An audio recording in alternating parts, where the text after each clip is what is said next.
ಎಲ್ಲರಿಗೂ ನಮಸ್ಕಾರ. ವೈದಿಕ ಪರಂಪರೆಯ ಮುಖಾಮುಖಿಯಲ್ಲಿ ಆಕೃತಿ ಪಡೆದ ಶರಣ ಪ್ರತಿಪಾದಿತ ಲಿಂಗಾಯತ ವೀರಶೈವ ಧರ್ಮ ಹೋಲಿಕೆ ವ್ಯತ್ಯಾಸ ವಿಡಿಯೋ ಉಪನ್ಯಾಸ ಸರಣಿ ಸಂಖ್ಯೆ 9.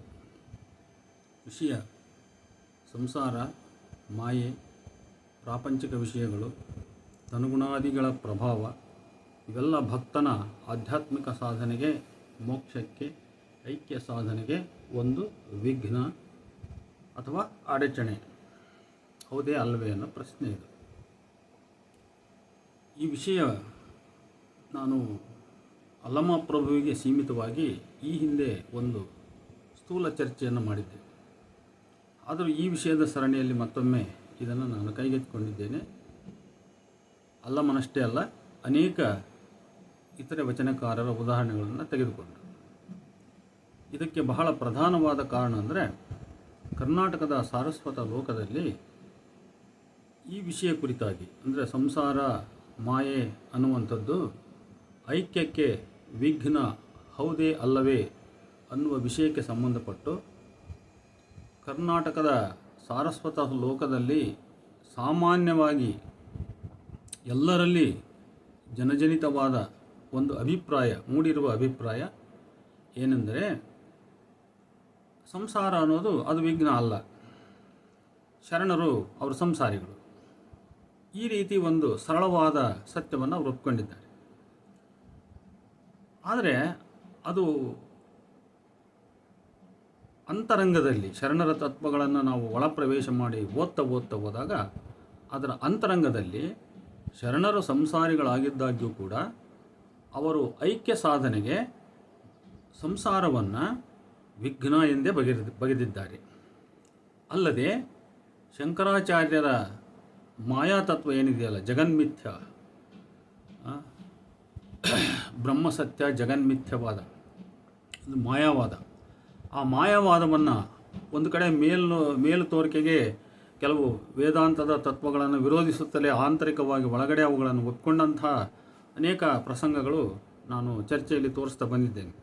ಅದೇ ರೀತಿ ಈ ಪ್ರಸಂಗವೂ ಕೂಡ ಮಾಯಾ ತತ್ವವನ್ನು ಅವರು ಒಪ್ಕೊಂಡಿದ್ದಾರೆ. ಅದಕ್ಕೆ ಅನೇಕ ವಚನಗಳ ನಿದರ್ಶನಗಳಿವೆ. ಈ ಕಾರಣಕ್ಕಾಗಿ ಇದು ಏಕಕಾಲಕ್ಕೆ ಎರಡು ಉದ್ದೇಶವನ್ನು ಉಳ್ಳಂಥ ವಿಡಿಯೋ ಉಪನ್ಯಾಸ ಇದು. ಒಂದು ಕಡೆ ಕರ್ನಾಟಕದ ಸಾರಸ್ವತ ಲೋಕದ ಸಮಕಾಲೀನ ವಿದ್ವಾಂಸರುಗಳ ಅನಿಸಿಕೆ ಏನಿದೆ, ಆ ಅನಿಸಿಕೆಗೆ ಒಂದು ಉತ್ತರ ಕಂಡುಕೊಳ್ತಕ್ಕಂಥ ಪ್ರಯತ್ನ ಒಂದು. ಇನ್ನೊಂದು ಕಡೆ ಹಿಂದೂ ಧರ್ಮದ ಶಂಕರಾಚಾರ್ಯ ಪ್ರತಿಪಾದಿತವಾದಂಥ ಬ್ರಹ್ಮಸತ್ಯ ಜಗನ್ಮಿಥ್ಯವಾದ ಮಾಯಾವಾದ, ಇದಕ್ಕೂ ಶರಣರ ತತ್ವಗಳಿಗಿರುವ ಒಂದು ವ್ಯತ್ಯಾಸ, ಹೋಲಿಕೆ ಏನು ಅನ್ನುವಂಥದ್ದನ್ನು ಕೂಡ ತೋರಿಸ್ತಕ್ಕಂಥ ಪ್ರಯತ್ನ ಇದೆ. ಮನುಷ್ಯ ಪ್ರಾಕೃತಿಕ ಸ್ಥಿತಿಯಾದ ಜೀವನದ 3ನೆಯ ಘಟ್ಟವನ್ನು ಅರಣ್ಯದಲ್ಲಿ ಕಳೆದು ದಾಟಿದ ಬಳಿಕ ಎಲ್ಲ ಮೋಹಗಳನ್ನು, ಲೌಕಿಕ ವಿಚಾರಗಳನ್ನು ತ್ಯಾಗ ಮಾಡಿ 4ನೇ ಘಟ್ಟವಾದ ಸನ್ಯಾಸ ಸ್ವೀಕರಿಸಬಹುದು. ಸನ್ಯಾಸಿ ಎಲ್ಲ ಬಗೆಯ ಮೋಹಗಳನ್ನು ಕ್ರಮೇಣ ತ್ಯಜಿಸಿದವನಾಗಿ, ಎಲ್ಲ ದ್ವಂದ್ವಗಳಿಂದಲೂ ಬಿಡಲ್ಪಟ್ಟವನಾಗಿ, ಮುಕ್ತನಾಗಿ, ಏಕಾಂಗಿಯಾಗಿ ಬ್ರಹ್ಮನಲ್ಲಿ ಒಂದಾಗ್ತಾನೆ ಅಂತಕ್ಕಂಥದ್ದು ಇದು ಹಿಂದೂ ತತ್ವದ ಒಂದು ನಂಬಿಕೆ, ಇದು ಒಂದು ವಾದ. ಇದನ್ನು ನಾನು ಅಂಬೇಡ್ಕರ್ ಕೃತಿ 3ನೇ ಸಂಪುಟದಿಂದ ತಗೊಂಡಿದ್ದೇನೆ. ಅದೇ ರೀತಿಯಲ್ಲಿ 4 ಯೋಗಗಳಿಗೂ ವೈರಾಗ್ಯ ಅತ್ಯವಶ್ಯಕ. ಇದು ಆಧ್ಯಾತ್ಮಿಕ ಜೀವನಕ್ಕೆ ಒಯ್ಯುವ ಸೋಪಾನ. ಆಧ್ಯಾತ್ಮಿಕ ಜೀವನದ ಕೇಂದ್ರ ಜೀವಾಳ. ವೈರಾಗ್ಯವೇ ಧರ್ಮ. ಭಕ್ತನು ಕಾಮನಿಗ್ರಹಕ್ಕೆ, ಇಂದ್ರಿಯಗಳ ನಿಗ್ರಹಕ್ಕೆ ಗಮನ ಕೊಡಬೇಕು. ವಿಷಯಗಳೆಡೆಗೆ ನಮ್ಮ ಇಂದ್ರಿಯಗಳು ಹೋಗದಂತೆ ಅವನ್ನು ನಿಗ್ರಹಿಸಿ ನಮ್ಮ ಸ್ವಾಧೀನಕ್ಕೆ ತರುವುದೇ ಆಧ್ಯಾತ್ಮಿಕ ಜೀವನದ ತಿರುಳು. ನಂತರ ಆತ್ಮ ಸಂಯಮ ಮತ್ತು ಸ್ವಾರ್ಥ ತ್ಯಾಗದ ಅಭ್ಯಾಸ ಬರುವುದು. ಭಕ್ತನು ಶ್ರಮಪಟ್ಟು ಸಾಧನೆ ಮಾಡದೇ ಇದ್ದರೆ ಭಗವತ್ ಸಾಕ್ಷಾತ್ಕಾರ, ಮಹೋನ್ನತ ಧ್ಯೇಯ ಸಾಧ್ಯವಾಗುವುದೇ ಇಲ್ಲ ಅಂತ ಹೇಳಿ ಸ್ವಾಮಿ ವಿವೇಕಾನಂದರ ಕೃತಿ ಶ್ರೇಣಿ 1 ಪುಟ 217 ಮತ್ತು 221ರಿಂದ ಈ ಮಾಹಿತಿ ತೆಗೆದುಕೊಂಡಿದ್ದೇನೆ. ಅಲ್ಲದೆ ಇದಕ್ಕೆ ಹಿನ್ನೆಲೆಯಾಗಿ ಇನ್ನೊಂದು, ನಾನು ಕೀಥನ ಫಿಲಾಸಫಿ ಆಫ್ ಉಪನಿಷದ್ ಈ ಕೃತಿಯಿಂದ ಆಯ್ದಂಥ ಕೆಲವು ವಿಚಾರಗಳನ್ನು ನಾನಿಲ್ಲಿ ಹೇಳಲಿಕ್ಕೆ ಬಯಸ್ತೇನೆ. ಒಂದನೇದಾಗಿ, ಬಾಹ್ಯ ಜಗದ ಸ್ವರೂಪದ ಸ್ಪಷ್ಟ ಚಿತ್ರಣವನ್ನು ನೀಡತಕ್ಕಂಥ ಶ್ವೇತಾಶ್ವತರ ಉಪನಿಷತ್ತಿನ ಈಶ್ವರವಾದಿ ಸಿದ್ಧಾಂತವು ಈ ಜಗತ್ತನ್ನು ಮಾಯೆ ಎನ್ನುವ ಮೂಲಕ ಮಾಯಾ ಎಂಬ ಪರಿಕಲ್ಪನೆಯನ್ನು ಮೊಟ್ಟ ಮೊದಲ ಬಾರಿಗೆ ಉಪನಿಷತ್ತು ತತ್ವಜ್ಞಾನಕ್ಕೆ ಪರಿಚಯಿಸಿಕೊಟ್ಟಿದೆ. ಈ ಪರಿಕಲ್ಪನೆಯನ್ನೇ ಗೌಡಪಾದ ಮತ್ತು ಶಂಕರಾದಿ ಮುಂದಿನ ಮಾಯಾವಾದಿಗಳು ಸ್ವೀಕರಿಸಿದರು. ಆದಾಗ್ಯೂ ಹಿಂದಿನ ಉಪನಿಷತ್ ಪರಂಪರೆಯು ಪೂರ್ವ ಸಿದ್ಧತೆಯಿಲ್ಲದೆಯೇ ಶ್ವೇತಾಶ್ವತರೋಪನಿಷತ್ ಒಂದೇ ಸ್ವತಂತ್ರವಾಗಿ ಈ ಮಾಯಾ ಪರಿಕಲ್ಪನೆಯನ್ನು ಶೋಧಿಸಿತೆಂದರೆ ತಪ್ಪಾಗುತ್ತದೆ. ಮಾಯೆಯ ಮುಸುಕಿಂದ ದೈವತ್ವ ಕಾಣದೆಂಬ ಪರಿಕಲ್ಪನೆಯು ಅಥರ್ವವೇದದಲ್ಲಿಯೇ ಇದೆ.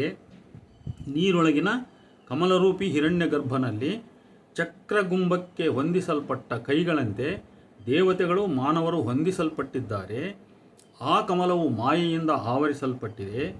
ಋಗ್ವೇದದಲ್ಲಿ ಇಂದ್ರನು ಬಹುಮಾಯಾರೂಪ ತಾಳುವ ಕಲ್ಪನೆಗಳಿವೆ. ಆದ್ದರಿಂದ ಮಾಯಾಕಲ್ಪನೆಯು ಉಪನಿಷತ್ತಿನಲ್ಲಿ ಒಂದು ಸೈದ್ಧಾಂತಿಕ ಮಹತ್ವದ ಪರಿಕಲ್ಪನೆಯಾಗಿ ಬೆಳೆಯುವುದಕ್ಕೂ ಮುನ್ನವೇ ತತ್ವಜ್ಞಾನಿಗಳ ವೃಂದದಲ್ಲಿ ಗಣನೀಯವಾದ ಮನ್ನಣೆ ಗಳಿಸಿತೆನ್ನಬಹುದು. ಯಾಜ್ಞವಲ್ಕ್ಯನು ಕಲ್ಪಿಸಿದಂತೆ ಪರಮಸತ್ಯ ಮತ್ತು ಜಗತ್ತು ಇವುಗಳ ಸಂಬಂಧ ವ್ಯಕ್ತಪಡಿಸಲು ಸುಗ ಈ ಮಾಯಾ ಪರಿಕಲ್ಪನೆಯನ್ನು ಯಾವ ರೀತಿಯಲ್ಲೂ ದುರ್ಬಳಸಿಕೊಂಡಿರಲಿಲ್ಲ ಎಂಬುದು ಬಹಳ ಮುಖ್ಯವಾದ ಸಂಗತಿ. ಈ ಮಾಯಾ ಸಿದ್ಧಾಂತವು ಯಾಜ್ಞವಲ್ಕ್ಯನ ತತ್ವಗಳ ಸಹಜ ಬೆಳವಣಿಗೆಯಾಗಿದೆಯೋ ವಿನಃ ಬೇರಾವ ರೀತಿಯಿಂದಲೂ ಪಾಂಥೇಯಿಸಮ್ನಿಂದಾಗಲಿ ಅಥವಾ ವಿಶ್ವಸೃಷ್ಟಿ ಸಿದ್ಧಾಂತದಿಂದಾಗಲಿ ಬೆಳೆದುದಲ್ಲ. ಈ ಪಾಂಥೇಯಿಸಮ್ ಮತ್ತು ವಿಶ್ವಸೃಷ್ಟಿ ಸಿದ್ಧಾಂತಗಳು ಭೌತವಾದದ ಮಟ್ಟಕ್ಕೆ ಕುಸಿಯುವ ಅಪಾಯದಲ್ಲಿದ್ದವೇ ಹೊರತು ಮಾಯಾವಾದವನ್ನು ಸೃಷ್ಟಿಸುವಂತಿರಲಿಲ್ಲ ಅಂತೇಳಿ ಆತ ಕೀತ್ ಬರೆದಿದ್ದಾನೆ. ಇಲ್ಲಿ ನಮಗೆ ಸಿಗತಕ್ಕಂಥ ಒಂದು ಸುಳುಹು ಏನಂದರೆ, ಶ್ವೇತಾಶ್ವತರೋಪನಿಷತ್ತಿನಿಂದ ಮಾಯಾವಾದದ ಒಂದು ಸ್ಪಷ್ಟ ಕಲ್ಪನೆ ಹೊರಬಿದ್ದರೂ ಕೂಡ ಇದಕ್ಕೆ ಹಿಂದಿನ ಬಹುಶಃ ಅಥರ್ವವೇದ ಕಾಲದಿಂದನೂ ಅದರೊಳಗೆ ಅದರ ಬೇರುಗಳಿದ್ವು ಅನ್ನುವಂಥದ್ದು.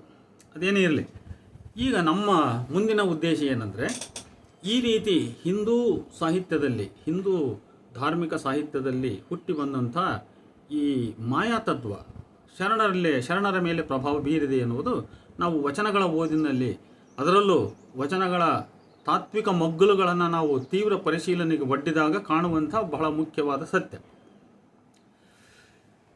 ಇದಕ್ಕೆ ನಾನು ಮುಖ್ಯವಾಗಿ ಬಸವಣ್ಣ, ಅಲ್ಲಮಪ್ರಭು, ಆದಯ್ಯ, ಸಿದ್ದರಾಮ, ಅಕ್ಕಮಹಾದೇವಿ, ಅರಿವಿನ ಮಾರಿ ತಂದೆ, ಹಾವಿನಹಾಳ ಕಲ್ಲಯ್ಯ, ಜೇಡರ ದಾಸಿಮಯ್ಯ ಈ ಎಲ್ಲರ ವಚನಗಳನ್ನು ಇಲ್ಲಿ ನಾನು ಉದಾಹರಣೆಗೆ ತೆಗೆದುಕೊಂಡಿದ್ದೇನೆ. ಮೊದಲನೆಗೆ ಬಸವಣ್ಣನವರ ವಚನಗಳಿಂದ, ಸಂಸಾರವೆಂಬುದೊಂದು ಗಾಳಿಯ ಸೊಡರು, ಸಿರಿ ಎಂಬುದೊಂದು ಸಂತೆಯ ಮಂದಿ ಕಂಡಯ್ಯ, ಇದ ನೆಚ್ಚಿ ಕೆಡಬೇಡ, ಸಿರಿ ಎಂಬುದ ಮರೆದು ಪೂಜಿಸು ನಮ್ಮ ಕೂಡಲ ಸಂಗಮ ದೇವನ ಅಂತೇಳಿ ಬಸವಣ್ಣನ 164ನೇ ವಚನ ಹೇಳುತ್ತೆ. ಇಲ್ಲಿ ಸಂಸಾರ ಅಂತಕ್ಕಂಥದ್ದು ಗಾಳಿಯ ಸೊಡರಿನಷ್ಟು, ಅಂದರೆ ಗಾಳಿಯಲ್ಲಿ ಸೊಡರು ಅಂದರೆ ಹೊತ್ತಿಸಿದ ದೀಪ ಅಂತಲೂ ಆಗ್ಬೋದು, ಅದೊಂದು ಕಮ್ಮುಟು ವಾಸನೆ ಅಂತಲೂ ಆಗ್ಬೋದು. ಅವೆರಡೂ ಕೂಡ ಅಶಾಶ್ವತವಾದವು. ಅವು ಎಷ್ಟು ಅಶಾಶ್ವತವಾದವು ಅಂತ ಹೇಳಿದರೆ, ಸಂತೆಯಲ್ಲಿ ನೆರೆತಕ್ಕಂಥ ಜನಗಳು, ಮಂದಿ ಒಂದು ಕೆಲವು ಕಾಲ 2-3 ತಾಸು ಕಾಲ ಸಂತೆಯಲ್ಲಿ ನೆರೆದು ಸಂತೆ ಮಾಡ್ಕೊಂಡು ಹೋಗ್ಬಿಡ್ತಾರೆ. ಅದೇ ರೀತಿ ಈ ಸೊಡರು ಅಥವಾ ಗಾಳಿಯಲ್ಲಿ ಹೊತ್ತಿಸಿದ ದೀಪವು ಕೂಡ ಅಶಾಶ್ವತವಾದದ್ದು. ಈ ರೀತಿಯಾಗಿ ಈ ಸಂಸಾರ ಮತ್ತು ಸಿರಿತನ ಇವೆರಡೂ ಕೂಡ ಅಶಾಶ್ವತವಾದವು. ಇವುಗಳನ್ನು ನೆಚ್ಚಿ ನೀನು ಕೆಡಬೇಡ ಅನ್ನುವಂಥ ಸಂದೇಶವನ್ನು ಈ ಬಸವಣ್ಣನ ವಚನ ಹೇಳುತ್ತೆ. ಅಚ್ಚಿಗಬೇಕಯ್ಯ ಸಂಸಾರದೊಡನೆ, ನಿಚ್ಚ ಶಿವರಾತ್ರಿ ಮಾಡುವುದು, ಬೇಗನೆ ಅರ್ಚನೆ ಪೂಜನೆ ಮಾಡುವುದು, ಕೂಡಲ ಸಂಗನ ಕೂಡುವುದು ಅಂತೇಳಿ 173ನೇ ವಚನ ಹೇಳುತ್ತೆ. ಸಂಸಾರವೇ ದುಃಖಕ್ಕೆ ಕಾರಣ ಎಂಬ ಬುದ್ಧ ಸಂದೇಶ ಇಲ್ಲಿ ಬಸವಣ್ಣನವರ ವಚನದಲ್ಲಿ ಕಾಣಬಹುದು. ಅದೇ ರೀತಿಯಾಗಿ ಸಂಸಾರ ಸಾಗರ ತೆರೆಕೊಬ್ಬಿ ಮುಖದ ಮೇಲೆ ಅಲೆವುತ್ತಲಿದೆ, ಸಂಸಾರ ಸಾಗರ ಉರದುದ್ದವೇ ಹೇಳ, ಸಂಸಾರ ಸಾಗರ ಕೊರಳುದ್ದವೇ ಹೇಳ, ಸಂಸಾರ ಸಾಗರ ಶಿರದುದ್ದವಾದ ಬಳಿಕ ಏನು ಹೇಳುವೆನಯ್ಯ, ಅಯ್ಯ ನನ್ನ ಹುಯ್ಯಲ ಕೇಳಯ್ಯ, ಕೂಡಲ ಸಂಗಮ ದೇವ ನಾನೇವೇನೇವೆನಯ್ಯ ಅಂತೇಳಿ 8ನೇ ವಚನ. ಇಲ್ಲಿ ಈ ವಚನ ಸಂಸಾರದ ಭೀಕರತೆಯನ್ನು ಸಾಗರ ಎಂಬ ಪ್ರತಿಮೆಯಲ್ಲಿ ಕಂಡರಿಸಲಾಗಿದೆ. ಸಂಸಾರದ ಆಳದ ಅನುಭವ ಮನುಷ್ಯನಿಗೆ ಕ್ರಮಕ್ರಮೇಣ ಆಗುವ ಪರಿಯನ್ನು ಬಸವಣ್ಣ ಇಲ್ಲಿ ಹೇಳುತ್ತಾ ಇದ್ದಾನೆ. ಸಂಸಾರಿಕನಿಗೆ ಅತ್ಯಾರಂಭದಲ್ಲಿ ಎದೆಯಷ್ಟು ಎತ್ತರಕ್ಕೆ ಸಂಸಾರ ಸಾಗರದ ಕೊಬ್ಬಿದ ತೆರೆಗಳ ಎತ್ತರದ ಪ್ರಭಾವಳಿ ಮತ್ತು ಪ್ರತಾಪ, ಅದಾದ ಮೇಲೆ ಅದು ಕೊರಳೆತ್ತರಕ್ಕೆ ಇರುತ್ತದೆ, ಆಮೇಲೆ ಶಿರದೆತ್ತರಕ್ಕೇರಿ ಸಂಪೂರ್ಣ ಮನುಷ್ಯನನ್ನು ಮುಳುಗಿಸಿಬಿಡುತ್ತದೆ. ಇದಾದ ಮೇಲೆ ಬಳಿಕ ಏನ ಹೇಳುವೆನಯ್ಯ, ನಾನೇವೇನೇವೇನಯ್ಯ ಅಂತ. ಹೀಗೆ ಚಂದ್ರಮನಂತೆ ಕಳೆ ಸಮನಿಸಿತೆನಗೆ, ಸಂಸಾರವೆಂಬ ರಾಹು ಸರ್ವಗ್ರಾಸಿಯಾಗಿ ನುಂಗಿತ್ತಯ್ಯ, ಇಂದೆನ್ನ ದೇಹಕ್ಕೆ ಗ್ರಹಣವಾಯಿತು, ಇನ್ನೆಂದಿಗೆ ಮೋಕ್ಷಬಹುದೋ ಕೂಡಲ ಸಂಗಮ ದೇವ ಅಂತ 9ನೇ ವಚನದಲ್ಲಿ ಬಸವಣ್ಣ ಸಂಸಾರದ ಬಗ್ಗೆ ಬೇಸರವನ್ನು ವ್ಯಕ್ತಪಡಿಸಿರ್ತಕ್ಕಂಥದ್ದನ್ನು ಕಾಣಬಹುದು. ಸಂಸಾರಕ್ಕೆ ಸಿಲುಕುವ ಮುನ್ನ ಚಂದ್ರಮನಂತೆ ಕಳೆ ಸಮನಿಸಿತ್ತು, ಆದರೆ ಯಾವಾಗ ಈ ಸಂಸಾರಕ್ಕೆ ಬಿದ್ದೆನೋ ಆ ರಾಹು ಸಂಪೂರ್ಣ ನನ್ನನ್ನು ಆವರಿಸಿ ನುಂಗಿಬಿಟ್ಟಿತು. ಇಂದು ನನ್ನ ದೇಹ ಗ್ರಹಣವಾಯಿತು. ಈ ಸಂಸಾರವೆಂಬ ಗ್ರಹಣ ಬಿಡುವುದಾದರೂ ಯಾವಾಗ, ನನಗೆ ಯಾವಾಗ ಮೋಕ್ಷ ಅಂತಕ್ಕಂಥವೇ ಬಸವಣ್ಣನ ಪ್ರಶ್ನೆಗಳು. ಇದೇ ರೀತಿಯಲ್ಲಿ ಇಲಿ ಗಡಹ ನೊಡ್ಡಿದಲ್ಲಿ ಇಪ್ಪಂತೆ ಎನ್ನ ಸಂಸಾರ ಅನ್ನುವಂಥ ಕಡೆವನ್ನಕ್ಕ ಮಾಡದು ಅಂತೇಳಿ 10ನೇ ವಚನದ ಸಾಲೊಂದನ್ನು ಗಮನಿಸಬಹುದು. ಸಂಸಾರವೆಂಬುದು ಒಂದು ಇಲಿಯ ಬಲೆ. ಅದೇ ರೀತಿ ಮುಂದಿನ 11 ಮತ್ತು 12ನೇ ವಚನದಲ್ಲಿ ಸಂಸಾರಿಕನಾದ ತಮ್ಮನ್ನು ಸರ್ಪನ ನೆರಳಿರುವ ಕಪ್ಪೆಗೂ, ಸರ್ಪನ ನೆರಳಲ್ಲಿರ್ತಕ್ಕಂಥ ಕಪ್ಪೆಗೂ, ಹಾವು ಹಾವಾಡಿಗನ ಸ್ನೇಹಕ್ಕೂ ಹೋಲಿಸಿಕೊಂಡಿದ್ದಾರೆ. 13ನೇ ವಚನದಲ್ಲೂ ಸಂಸಾರವೆಂಬ ಬಲಿಯಲ್ಲಿ ಸಿಲುಕಿದೆನಯ್ಯ, ಎನ್ನವನು ಕಾಯಯ್ಯ ಕಾಯಯ್ಯ ಹುರುಳಿಲ್ಲ ಕೂಡಲ ಸಂಗಮ ದೇವ ಶಿವಧೋ ಶಿವಧೋ ಎನ್ನುವಂಥ ನೋವನ್ನು ವ್ಯಕ್ತಪಡಿಸಿದ್ದಾರೆ. ಸಂಸಾರಕ್ಕೂ ತಮ್ಮ ಆಧ್ಯಾತ್ಮಿಕ ಬದುಕಿಗೂ ಹೊಂದಾಣಿಕೆಯೇ ಸಾಧ್ಯವಾಗಿಲ್ಲ ಎಂಬುದನ್ನು ನಾನೊಂದು ನೆನೆದಡೆ ತಾನೊಂದ ನೆನೆಯುವುದು, ನಾನಿತ್ತಲೆಳೆದಡೆ ತಾನತ್ತಲೆಳೆವುದು 14ನೇ ವಚನ ಹೇಳುತ್ತದೆ. ಈ ವಚನದಲ್ಲಿ ಸಂಸಾರವನ್ನು ಮಾಯೆ ಎನ್ನಲಾಗಿದೆ. 17ನೇ ವಚನದಲ್ಲಿಯೂ ಸಹ ಸಂಸಾರವೆಂಬುದು ತನ್ನನ್ನು ಸದಾಶಿವನ ಕುಂದದೆ ನೆನೆಯಲಿಯದೇ ಇರುವ ಮಾಯೆ ಎಂದಿದ್ದಾರೆ ಬಸವಣ್ಣ. 15ನೇ ವಚನದಲ್ಲಿ ತಾಯಿ, ಮಗಳು, ಹೆಂಡತಿ ರೂಪದಲ್ಲಿ ಪುರುಷನ ಬದುಕಿನಲ್ಲಿ ಬರುವ ಶಕ್ತಿಯನ್ನು ಮಾಯೆ ಎನ್ನಲಾಗಿದೆ. 19ನೇ ವಚನದಲ್ಲಿ ನಾನು ಆಸತ್ಯನೆಂದರು ಬೇಸತ್ಯನೆಂದರು ಏವೇನೆಂದರು ಬಿಡದ ಕಾಯದ ಕರ್ಮದ ಫಲಭೋಗವನ್ನು ಉಲ್ಲೇಖಿಸುವುದು. ಇವೆಲ್ಲ ಆಧ್ಯಾತ್ಮಿಕ ಸಾಧಕನಿಗೆ ಒಂದು ಬಗೆಯ ಕೇಡುಗಳು. ಇವೆಲ್ಲವೂ ಸಂಸಾರದ ಕೂಟದವೇ. ಈ ಸಂಸಾರದ ಕೂಟದ ಕಾಡುವ ಶಕ್ತಿಗಳೆಲ್ಲವೂ ಪರಮಾತ್ಮನ ಮಾಯಾಶಕ್ತಿ ಜನ್ಯವೇ ಎಂಬುದು ಅಣ್ಣನವರ ವಚನಗಳಲ್ಲಿ ಬಹಳ ಸ್ಪಷ್ಟ. ದಿಟಪುಟ ಭಕುತಿ ಸಂಪುಟ ನೆಲೆಗೊಳ್ಳದಾಗಿ ಟಿಮ್ಮನ ನಾಡಿಸುತ್ತಿದ್ದಿತಯ್ಯ ನಿನ್ನ ಮಾಯೇ, ಟೀವುಕ ಟಿಮ್ಮನ ನಾಡಿಸುತ್ತಿದ್ದಯ್ಯ ನಿನ್ನ ಮಾಯೇ, ಕೂಡಲ ಸಂಗಮ ದೇವಯ್ಯ ಹೊನ್ನು ಹೆಣ್ಣು ಮಣ್ಣು ತೋರಿ ಅಂತ ಹೇಳ್ಬಿಟ್ಟು 18ನೇ ವಚನ ಹೇಳುತ್ತೆ. ಇಲ್ಲಿ ಗಮನಿಸಬೇಕು, ಮಾಯೆ ಅನ್ನುವ ಶಬ್ದ ಇಲ್ಲದೇ ಇದ್ದರೂ ಹೆಣ್ಣು ಹೊನ್ನು ಮಣ್ಣು ಅಲ್ಲಿದ್ದಾವೆ ಅಂದರೆ ಅದು ಮಾಯೆ ಅಂತಲೇ ಅರ್ಥ. ಅದರಿಂದ ಮನುಷ್ಯನಿಗೆ ಮಾಯೆ ಎನ್ನುವುದು ಹೆಣ್ಣು ಹೊನ್ನು ಮಣ್ಣನ್ನು ತೋರಿ ಅದು ನಮ್ಮನ್ನು ಆಟ ಆಡಿಸುತ್ತೆ ಅಂತ. ಸಂಸಾರವೆಂಬ ಸರ್ಪ ಮುಟ್ಟಲು ಪಂಚೇಂದ್ರಿಯ ವಿಷಯವೆಂಬ ವಿಷದಿಂದ ಆನು ಮುಂದುಗೆಟ್ಟೆನಯ್ಯ, ಆನು ಹೊರಳಿ ಬೀಳುತ್ತಿದ್ದೆನಯ್ಯ ಅಂತೇಳಿ 20ನೇ ವಚನ ಹೇಳುತ್ತೆ ಬಸವಣ್ಣನ. ಸಂಸಾರವೆಂಬುದಿಲ್ಲಿ ಸರ್ಪ, ಅದು ಮನುಷ್ಯನನ್ನು ಕಚ್ಚಿ ವಿಷಪ್ರಾಶನ ಮಾಡುವುದು ಪಂಚೇಂದ್ರಿಯಗಳ ಮೂಲಕವೇ. ಏಕೆಂದರೆ ಪಂಚೇಂದ್ರಿಯಗಳೇ ಮನುಷ್ಯನ ಶಕ್ತಿ ಹೌದು, ಅವನ ದೌರ್ಬಲ್ಯವೂ ಹೌದು. ಅವೇ ವಿಷಯ ಪ್ರಲೋಭನೆಗೆ ಮನುಷ್ಯನನ್ನು ಎಳಸುವಂತೆ ಮಾಡುವುದು. ಆದ್ದರಿಂದ ಈ ಪ್ರಾಪಂಚಿಕ ವಿಷಪ್ರಾಶನವನ್ನು ಪಂಚೇಂದ್ರಿಯಗಳ ಮೂಲಕ ಮಾಡಿಸಿಕೊಂಡು ನಾನು ಮೊದಲೇ ಕೆಟ್ಟು ಹೋದೆನು, ನಾನು ಮತ್ತೆ ಹೊರಳಿ ಈ ವಿಷಕುಂಡಕ್ಕೆ ಬೀಳುತ್ತಲಿರುವೆ ಎಂದು ಬಸವಣ್ಣನವರು ತಮ್ಮ ಯಾತನಾನುಭವವನ್ನು ಈ ವಚನದಲ್ಲಿ ಹಂಚಿಕೊಂಡಿದ್ದಾರೆ. ಈ ಕುರಿತು ಇನ್ನೂ ಅನೇಕ ವಚನಗಳನ್ನು ನಾವು ನೋಡಬಹುದು. ಸಂಸಾರ ಸರ್ಪನ ಹೇಳಿಗೆಯ ಬಿಡಿಸಲು ಬಾರದು, ಬಿಟ್ಟಡೆ ಕಟ್ಟಲು ಬಾರದು ನೋಡ ಅಂತೇಳಿ 1367ನೇ ವಚನ ಹೇಳುತ್ತೆ. ಅದೇ ರೀತಿ ಸಂಸಾರ ಹೇಯ ಸ್ಥಳದ 17, 22, 24ನೇ ವಚನಗಳು ಸಂಸಾರವೆಂಬ ಮಾಯೆ ಬಸವಣ್ಣನವರ ಮೇಲೆ ಉಂಟು ಮಾಡಿದ ಪರಿಣಾಮವನ್ನು ಹೇಳುತ್ತವೆ. ವಚನ 168ನೇ ವಚನ ಸಂಸಾರವೆಂಬುದು ಮಾಯೆ ಎಂಬ ತಾತ್ವಿಕ ಸಂದೇಶವನ್ನೇ ಹೊಂದಿದೆ. 623ನೇ ವಚನ 10 ತಲೆಯ ರಾವಣನ ಒಂದೇ ಬಾಣದಿಂದ ಸಂಹಾರ ಮಾಡಿದ ರಾಮನೆನ್ನನಿಗೆ ತೋರೆಂದು ಹೇಳುತ್ತಾ ಮಾಯದ ಸಂಸಾರವ ನೆಚ್ಚಿ ಕೆಡುವುದರ ಬದಲು ಶಿವನಿಗೆ ಶರಣೆಂದು ಭಕ್ತರಾಗಿರೆಂದು ಜನರಿಗೆ ಉಪದೇಶ ಮಾಡುತ್ತಾರೆ ಬಸವಣ್ಣ. ಮಾಯದ ಸಂಸಾರವ ನೆಚ್ಚಿ ಕೆಡುವುದರ ಬದಲು ಶಿವನಿಗೆ ಶರಣೆಂದು ನೀವು ಭಕ್ತರಾಗಿಬಿಡ್ರಿ, ಆ ಸಂಸಾರಕ್ಕೆ ಯಾಕೆ ನೀವು ಬೀಳ್ತೀರಿ ಅಂತೇಳಿ ಭಕ್ತರಿಗೆ ಉಪದೇಶ ನೀಡ್ತಾರೆ ಬಸವಣ್ಣ. ಹೀಗೆ ಒಟ್ಟು ಚರ್ಚೆಯಲ್ಲಿ ಕಾಣುವುದೇನೆಂದರೆ ಮಾಯೆ, ಸಂಸಾರ ಎಂದರೆ ಮಾಯೆ ಅಂದರೆ ಸಂಸಾರ, ಇದರಲ್ಲಿ ತನುಗುಣಗಳು ಇತ್ಯಾದಿಗಳೆಲ್ಲವೂ ಕೂಡ ಸೇರಿದವೆ. ಮಾಯಾತ್ಮಕ ಸಂಸಾರವು ಭಕ್ತನ ಸಾಧನೆಗೆ ಕಲ್ಲು ಮುಳ್ಳು ಇದ್ದ ಹಾಗೆ ಒಂದು ಅಡಚಣೆ ಅಂತ ನಾವು ಇಷ್ಟು ಅರ್ಥ ಮಾಡ್ಕೊಂಡ್ರೆ ಸಾಕು. ಸಂಸಾರವೆಂಬಡವಿಯಲ್ಲಿ ಹುಲಿಯುಂಟು ಕರಡಿಯುಂಟು, ಶರಣ ನಂಜ ಮಹಾಧೀರ ಶರಣ ನಂಜ ಕೂಡಲ ಸಂಗನ ಶರಣಂಗೆ ನಿರ್ಭಯ ಅಂತೆ. ಅಂದರೆ ನಾನು ಅದಕ್ಕೆ ಹೆದರಲ್ಲ ಅನ್ನೋದು, ನಾನು ಅದಕ್ಕೆ ಹೆದರಲ್ಲ. ಸಂಸಾರವೆಂಬುದು ಒಂದು ಅಡಚಣೆ ಅಂದರೆ ನಾನು ಹೆದರಲ್ಲ ಅಂದರೆ ಅದು ಸಂಸಾರ ಅನ್ನೋದು ಅಡಚಣೆ ಅಲ್ಲ ಅಂತ ಅರ್ಥ ಅಲ್ಲ. ಇದು ಸಂಸಾರವೆಂಬುದು ಐಕ್ಯಕ್ಕೆ ವಿಘ್ನ, ಅದು ನಿಜ. ಆದರೆ ನಾನು ಅದಕ್ಕೆ ಹೆದರದಂತೆ ಹೋಗ್ತಿದ್ದೀನಿ ಅಂತ. ಯಾಕಂದರೆ ಬಸವಣ್ಣನ ಮಾತುಗಳು ಹೇಗಿದಾವೆ ಅಂತ ಹೇಳಿದರೆ, ಪರಮಾತ್ಮ ಮಾಯೆಯ ಬಲೆಗೆ ಭಕ್ತನನ್ನು ಸಿಲುಕಿಸಿ ಅವನನ್ನು ಕೊಲ್ಲಲು ಬಯಸುತ್ತದೆ.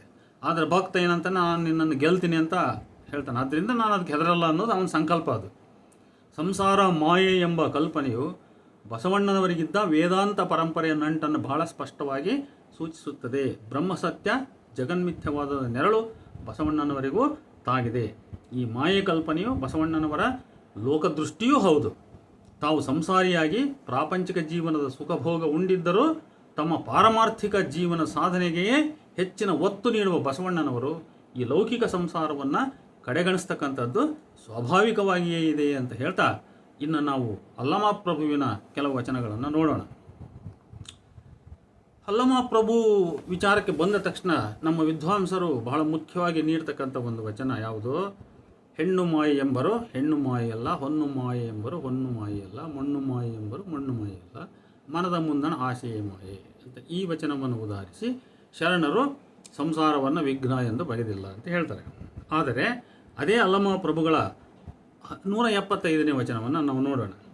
ಶಬ್ದ ಸ್ಪರ್ಶ ರೂಪು ರಸ ಗಂಧ ಪಂಚೇಂದ್ರಿಯ ಸಪ್ತಧಾತು ಅಷ್ಟಮದದಿಂದ ಮುಂದುಗಾಣದವರು ನೀವು ಕೇಳಿರೆ, ಲಿಂಗದ ವಾರ್ತೆಯ ವಚನದಲ್ಲಿ ರಚನೆಯ ಮಾಡುವಿರಯ್ಯ, ಸಂಸಾರದ ಮಚ್ಚು ಬಿಡದನ್ನಕ್ಕ ಸೂಕ್ಷ್ಮ ಶಿವಪಥವು ಸಾಧ್ಯವಾಗದು, ಗುಹೇಶ್ವರ ಲಿಂಗದಲ್ಲಿ ವಾಕು ಪಾಕವಾದಡೇನು ಮನಪಾಕವಾಗದನ್ನಕ್ಕ ಅಂತ ಈ ವಚನ ಇದೆ. ಈ ಸಾಲು ಸಂಸಾರದ ಮಚ್ಚು ಬಿಡದನ್ನಕ್ಕ ಸೂಕ್ಷ್ಮ ಶಿವಪಥವು ಸಾಧ್ಯವಾಗದು ಅನ್ನುವಂಥ ಮಾತು ಏನು ಹೇಳುತ್ತದೆ? ಅದರಿಂದ ಅದೊಂದೇ ವಚನವನ್ನು ಆಧರಿಸಿ ಇಡೀ ವಚನ ಪರಂಪರೆ ತಾನೇನು ಒಂದು ತತ್ವವನ್ನು ಕಟ್ಟಿಕೊಂಡಿದೆ, ಆ ತತ್ವಕ್ಕೆ ವಿರುದ್ಧವಾದ ಅಭಿಪ್ರಾಯವನ್ನು ರೂಪಿಸ್ತಕ್ಕಂಥದ್ದು ಮತ್ತು ಅದನ್ನು ಪ್ರಚುರಪಡಿಸ್ತಕ್ಕಂಥದ್ದು ಅದು ಸಮಂಜಸವಾದ್ದಲ್ಲ.